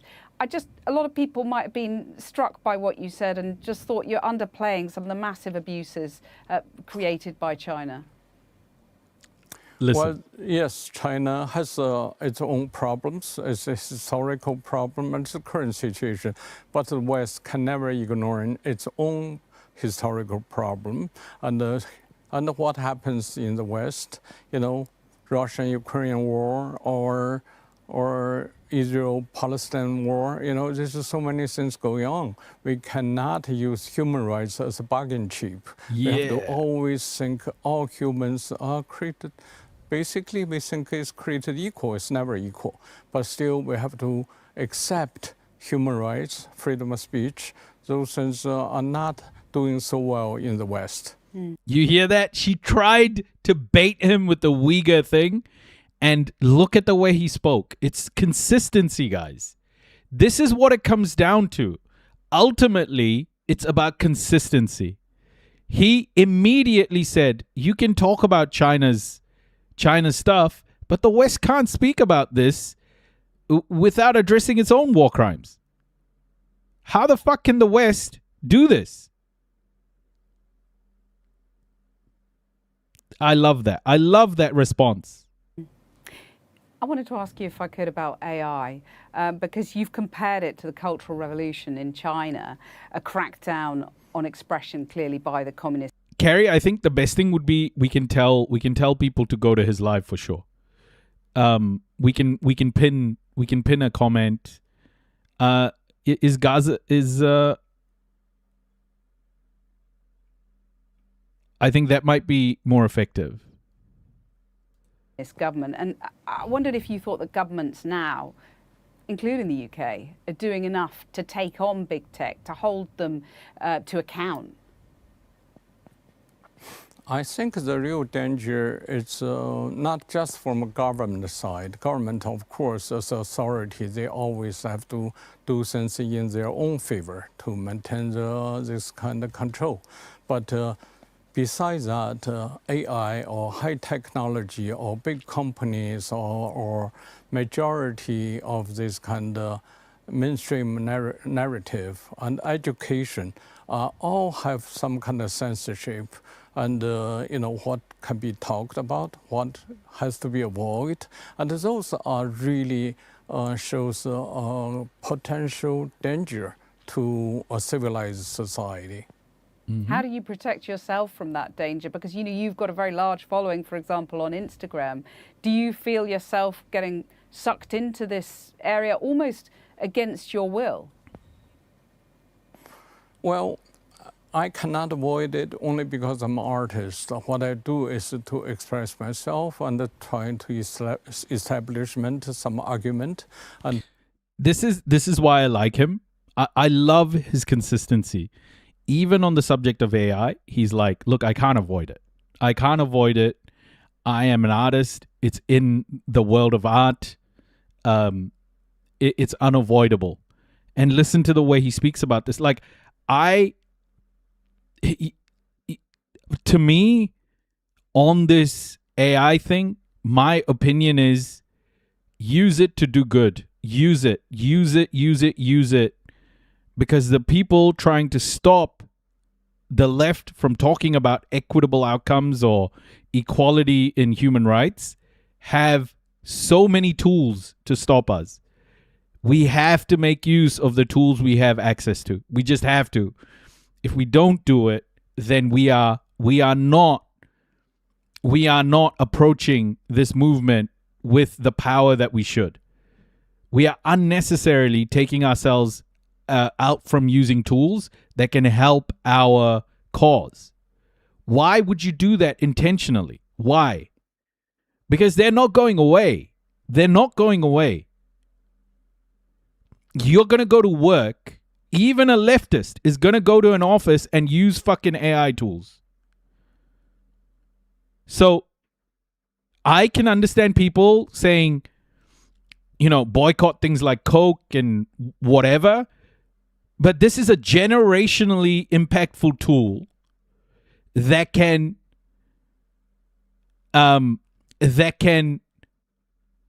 speed up whatever you need, whether it's research or whether it's finding sources for something, whatever it may be. Use it for a good cause. Use it. I hate people who are like, oh, you use AI, you're bad. I don't think that works. I just don't think that can work. To questioning, to questioning myself. And so this is a very basic rights. And, I have to do it. But how do you, just explain how you do protect yourself from the kind of, people are getting sort of hooked on social media, and we'll talk about children in a second, but how do you, try and protect yourself from that? I think to protect yourself, you have to be fully informed and not to be confused by the mass media. You have to say what is truly important. I do feel there's a distinction to be made there between using AI to organize something versus generative AI that deprives your own community of artists. Yeah, it matters how you use it. Of course it does. How you use it and what you use it for. It's just like the internet, right? The internet is heavy. We're talking about Google has server farms, data centers, etc., right? But we still use the internet. And we're still going to use, for example, even Twitch chat has AI integration, no doubt. TikTok chat has AI integration. Just by typing into these chats, we are using AI in some way, shape, or form. The question is, what are you using it for? Are we using it for education? Are we using it to forward a cause? Because we can't live in a black box. It's impossible. It's impossible. If you are going to use technology, in my honest opinion, use it for good.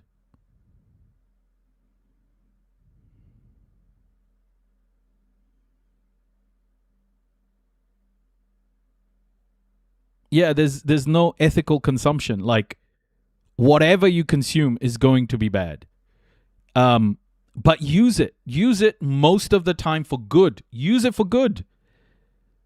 Use it to create a movement. Use it to educate people. Use it.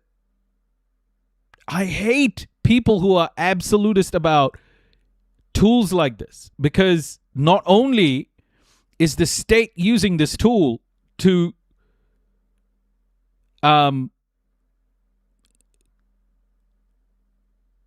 to surveil you, learn about you, all of those other things, but they're using to organize. They're using to organize their shit. And you have access to it. Do you think that the state is going to keep giving you access to this tool that can basically increase how you consume information at a large scale forever? No, man. They'll regulate it for sure. To your life, to your children, and to the neighbors you care about. So then it's very easy. We have to stop the war. We cannot promote the war. We have to stop the famine. We cannot just point fingers to the others. We cannot just push out the migrants. We started so many things which is wrong, and we have to sit down and to really find a right solution. Mm. You've been such an outspoken champion for freedom of speech. I just wonder how you think of the government's banning of social media for under 16s. Do you because it seems there's a tension there, isn't there? You clearly want to champion freedom of speech, but then a crackdown on social media for under 16s. Do you support it or not? I don't support any government this kind of hardcore policy. People today are very aware of what's happening. When they're 16, it's pretty old. And you cannot really abandon it. It's just a silly act for government to have this kind of policy. Even though all the policy, the policy always have a good excuse to say, oh, that's good for them. I think the government should do something better than that. They should abandon the social media for those adults and for the government officials. I love it.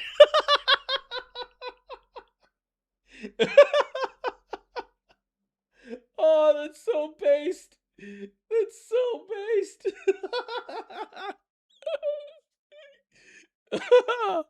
Oh my gosh, you turned it around. What, to get the government off X? Yeah, I think those are just tools, has nothing to do with government. And the government is just fully benefit by limited the information, and this is censorship. So the government should instead get big tech to get its own house in order to stop children being harmed? They cannot give this kind of hard order. They can suggest, they can, Salam Amira. Or they can use, I don't know, they can convince people, but they cannot make a law to stop people. This is a totally authoritarian act. Even when the individuals concerned are children and they don't necessarily have the capacity to protect themselves in the way that you or I do? Well, the world works as one. The other nations, they're not abandoned the children under 16 from social media. So they will be very imbalanced. If you find things wrong in social media, you should find a way to limit those, use a law or use some kind of suitable discipline, but not just abandon people under 16 to getting onto social media. This is completely ridiculous. Given the number of countries in Europe that are banning in a similar way, also Australia, do you see it as part of a sort of creeping authoritarianism then? I think it shows how weak we are, how incompetent, we don't trust our children, we don't trust their judgment, and we don't think they should really growing up in this kind of very wild west condition in the social media. I love that. That bit, we don't trust our children. We don't trust our children. It's so true. That's how the government is portraying it. Children can't be trusted. That's what they're telling us.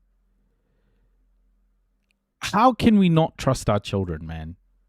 How the fuck can't we trust our children? If our children, have what they need in terms of, growing up, if they have shelter, if they have food, if they have those things, if they have equal human rights, those are the things that governments need to care about, not how they'll end up using a tool. Like, if they have the things they need, they're not going to turn to others for answers.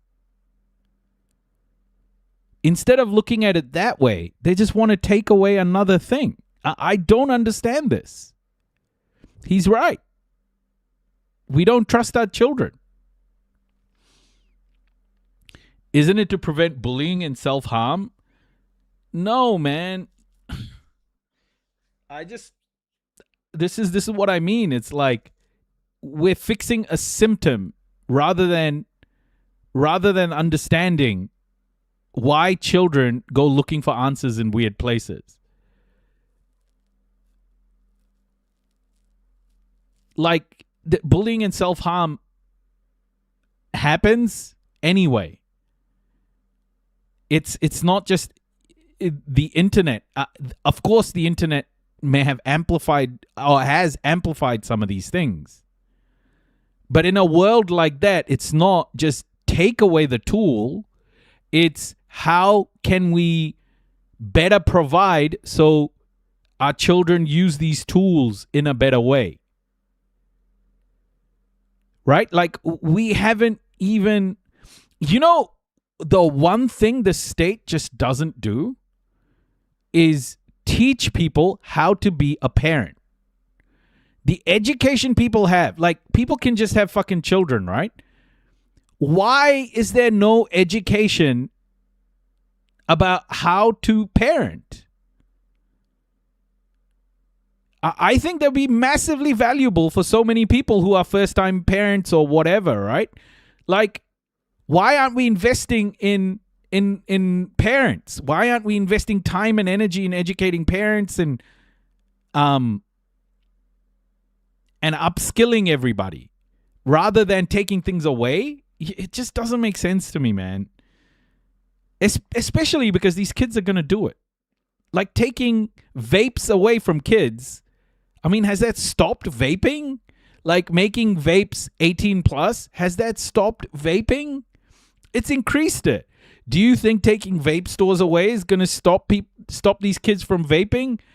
Whenever we were all kids, we were told we couldn't do shit, and what's the first thing we would do is, like, figure out a way to do it.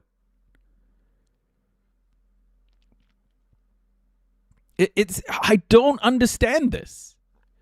The act is just a proxy to usher in the denonymization of the internet. It's about expanding surveillance and create a pathway to police speech online. Yet the state does not actually care about kids. Yeah, I think this is a pipeline, like you say, into something else. And to me, this is about indoctrination. I don't think they want kids to have access to the world too early, because then they can't be indoctrinated, right? I think it's things like Gaza, etc., has brought this up because kids have access to that information. Kids have seen it. And it's going to make kids vote a different way when they can vote. And I think this is a control, especially from Western nations. They're trying to control future behavior, i.e., pro-Western hegemony. Because the internet is spreading too much information. They don't want children to have access to this information. I truly believe this is so much more than just banning kids for safety. I think it's so much more. On this subject of freedom of speech, your exhibition in London 3 years ago was cancelled after you tweeted about the conflict between Israel and Gaza. This is you said great. That the sense of guilt around the persecution of the Jewish people had been held against the Arab world, and you said that the Jewish community had a strong influence in the media, finance and culture in the US. You then deleted the tweet. Did you regret it, or did you think the cancellation was justified then or not? Well, if you talk about the deleting, it's for personal reason, not for my political stance. You know, I believe what I believe, so nobody can change me. Communists cannot change me. Capitalism also cannot change me. So I believe for some personal request, I always care about personal request. So you stand by the tweet, in essence. You don't think the cancellation was justified? Of course. I'm a mature person. I would take a full responsibility for whatever I said. Mm-hmm. So you think the cancellation of the exhibition was unjustified? I think it's justified only because people are afraid to be affected. And, we're living in a society which damage can be done. So, I don't want, because my attitude damages other people. Just finally, you returned to China in December for the first time in a decade. Was there joy in that home? Well, children shouldn't be seeing genocide. It's traumatizing to adults. Well, people shouldn't be doing genocide. I think that's a better way to put it. If genocide's happening, what do you mean children shouldn't? At school in Aotearoa, New Zealand, when I was 14 years old, I was shown old tapes of the Holocaust. I don't think kids are that fragile that they can't see what's happening in the world. I don't think kids are that fragile. If they have an adult with them, a mature human being who can help them understand what they've seen, I don't think, that showing these historic injustices, I mean, maybe not the, bodies blown to pieces.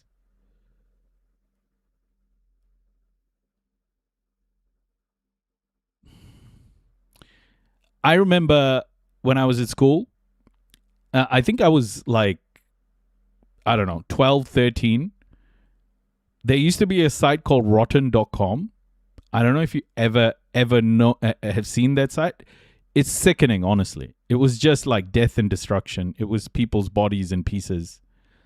One of my friends was like, hey, come check this out. And he showed it to me. I still remember. It was fucking traumatizing. It's traumatizing, these things.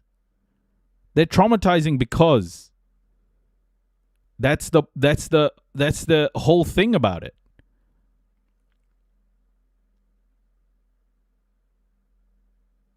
I think kids will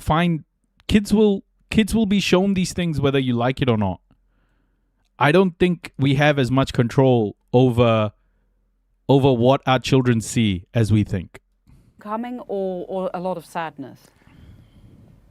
I think it's after all, it's joyful after 10 years being outside of China and finally have a chance to Frost, see my welcome. 93 years old mom. She is overwhelmed with my comeback. Of course, I've been heavily watched and this is the nature of a state, and that nature will never change. I totally understand, and I would accept any kind of, even severe consequence.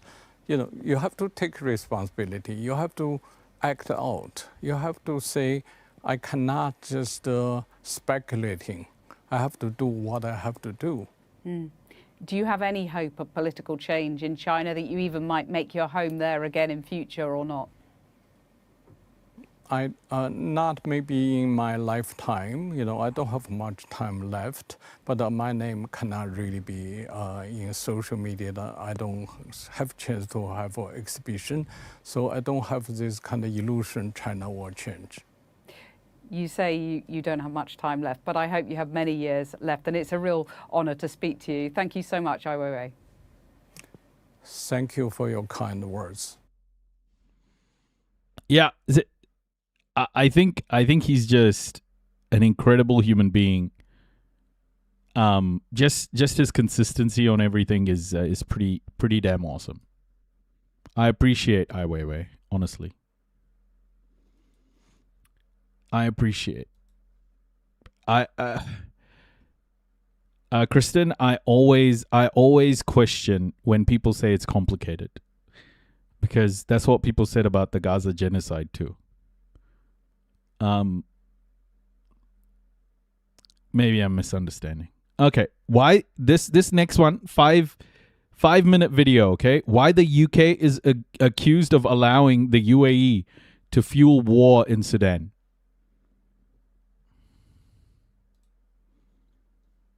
This is by The Guardian. This map shows the major smuggling routes for weapons into Sudan, where a deadly civil war has raged since 2023. The Guardian.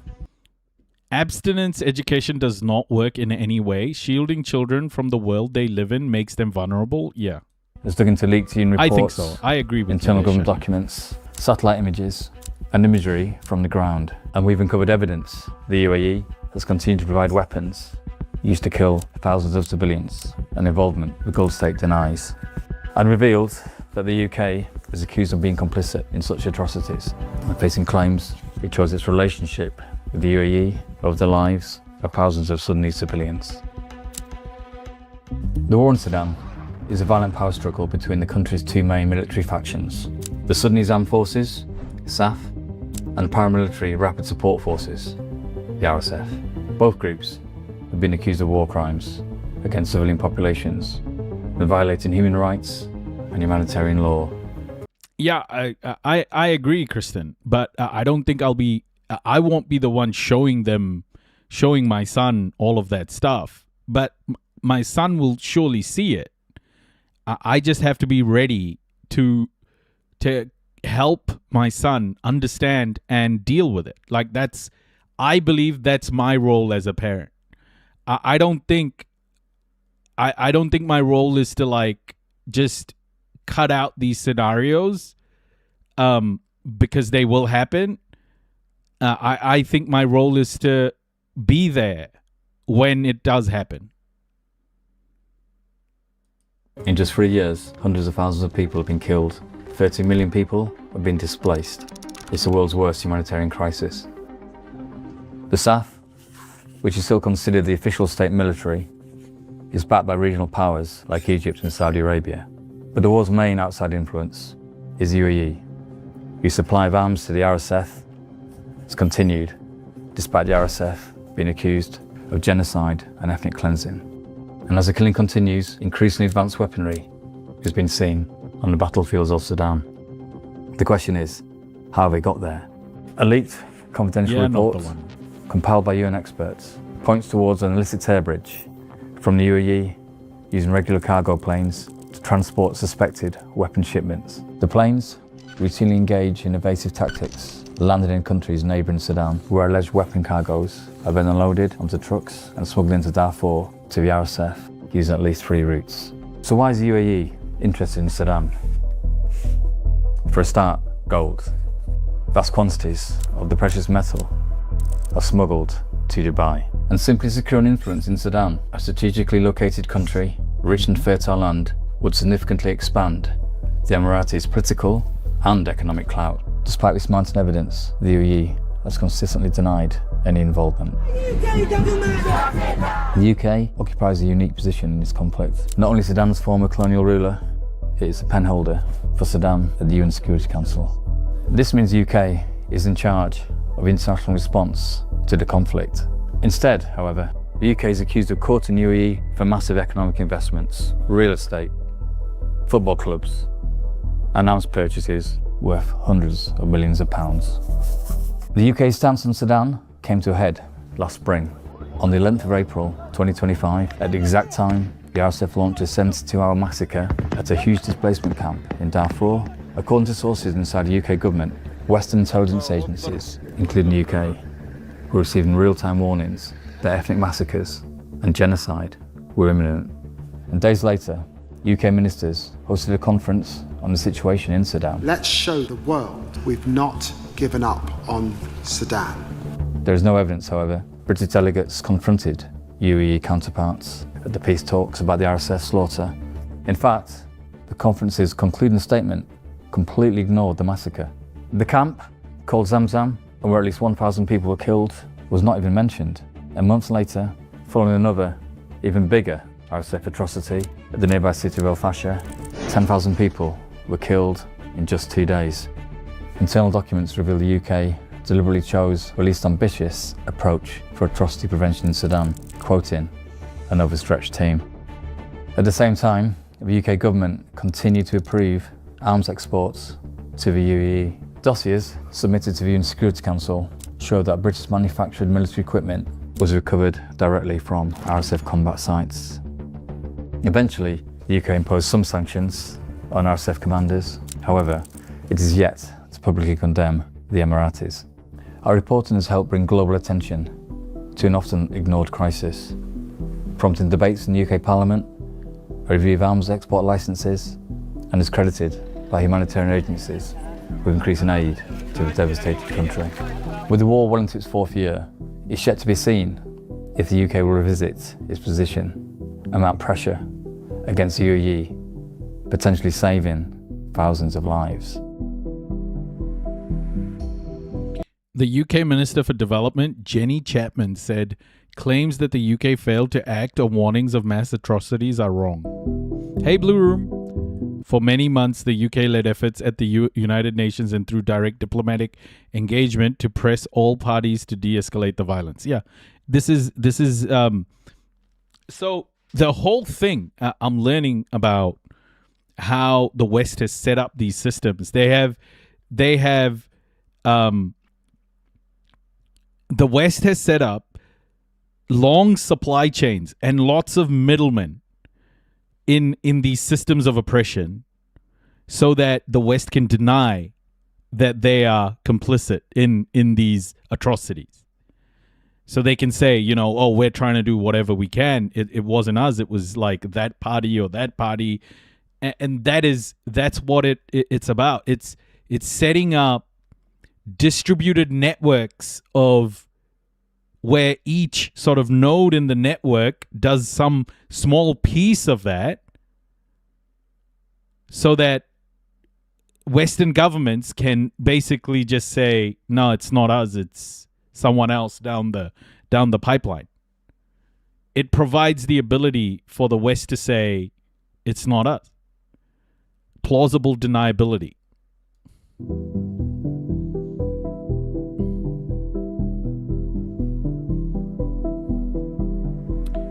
The UAE has repeatedly denied its funds and that it funds and arms the RSF, which is horrendous. Which is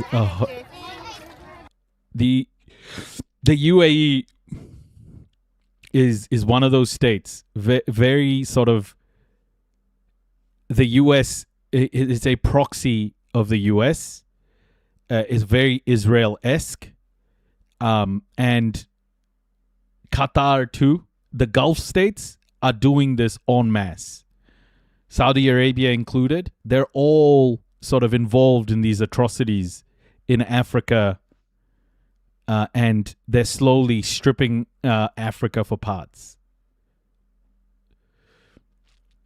And that's how the West justifies that it's out of Africa, is by using these proxies. It's sad, man. Africa is just, again, Africa is always made to choose who their next colonizer is going to be. And it gets worse every single time. Whew. What can I say, guys? What can I fucking say? It is horrific shit. My goodness. Okay. All right, everybody. I am going to head out. Thank you so much for being here with me today. Hey, who are we rating, chat? Who are we rating?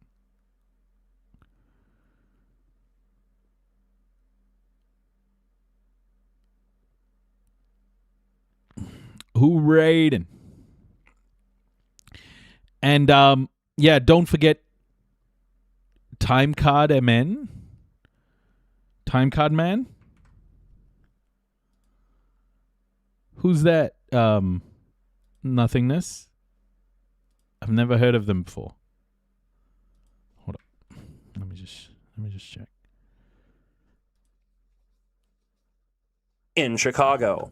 So congratulations to both Natasha Howard and rookie Olivia Miles. Very cool stuff. If you're not aware, by the way, the Lynx play tonight, and it is supposed to be the return of our all-star, our big all-star, the Noisy Immigrant. Welcome in, welcome in. This is a migration friendly stream. So welcome in. We're glad you're here. So just to put a bow on this. Oh, and that hit my sub goal. We love it. That hit the sub goal of 170. How cool is that? Hey, we're breaking records all over the place. All right, we're rating everybody. Get ready. On top of the already incredible combination that you see right here on screen, Olivia Miles and Natasha Here we go, Howard. chat. The Lynx have been doing very well this season, and tonight sees the return of star Nafisa Collier, who has been out ready all for the season raid. after being ready? abused to high hell in the playoffs last year. All right, and Raiders. having, I think, 3 tendons in her ankle break. I want to see some big Noisy Immigrant community love. So maybe we see her Here we go. In 3, 2, 1. Enjoy the raid, everybody, and I'll catch you all tomorrow. Kakite, Pomarie, thank you so much for being here with me. Thank you so much, mods. Thank you, everybody. Thank you for being here. I appreciate all of your support. Kakite, folks. Take care. Here we go, Raiders. Enjoy. Jenkins has a new nickname tonight, Captain America. And what he's referred to by the people at MLB.com. Oh, whoa. Take care, everyone. The Twins prospect swooped in to help a child who started to faint Tuesday night during the national anthem. In Russell Talk, we'll catch you soon. Goodness, we got a raid. Wow, hey everybody, welcome in Raiders. Welcome in Raiders. My name is Nathan TC. I'll catch you all soon, okay? Welcome to it. Welcome to Kakite, folks. Thank you so much for your support. We just started stream here. I'm a news and analysis broadcaster here from the heart of American resistance. Free Palestine. Minnesota. Folks in my chat. This is the first time we've been raided officially. So when you see all these raids come in, it's time for you to counter. It's time for you to fight for the space. Drop your time card raids as well. I love it. Let's go. Take care, everybody. everybody. Way to go, everybody. We love to see it. Kakite. Welcome in, Raiders. Welcome in, Raiders. I hope you enjoy the content. We are just getting started. So typically at this point, we go with a little bit of Minnesota local news, some fun pieces, and then we build into more national and international stories from there. So first up here is just an interesting piece from the St. Paul Saints, our minor league baseball team. Check this out. Saints player Walker Jenkins Kakite, YouTube. Tonight, Captain America. Kakite, Twitch. Also, my chat. If you're not already, let's give the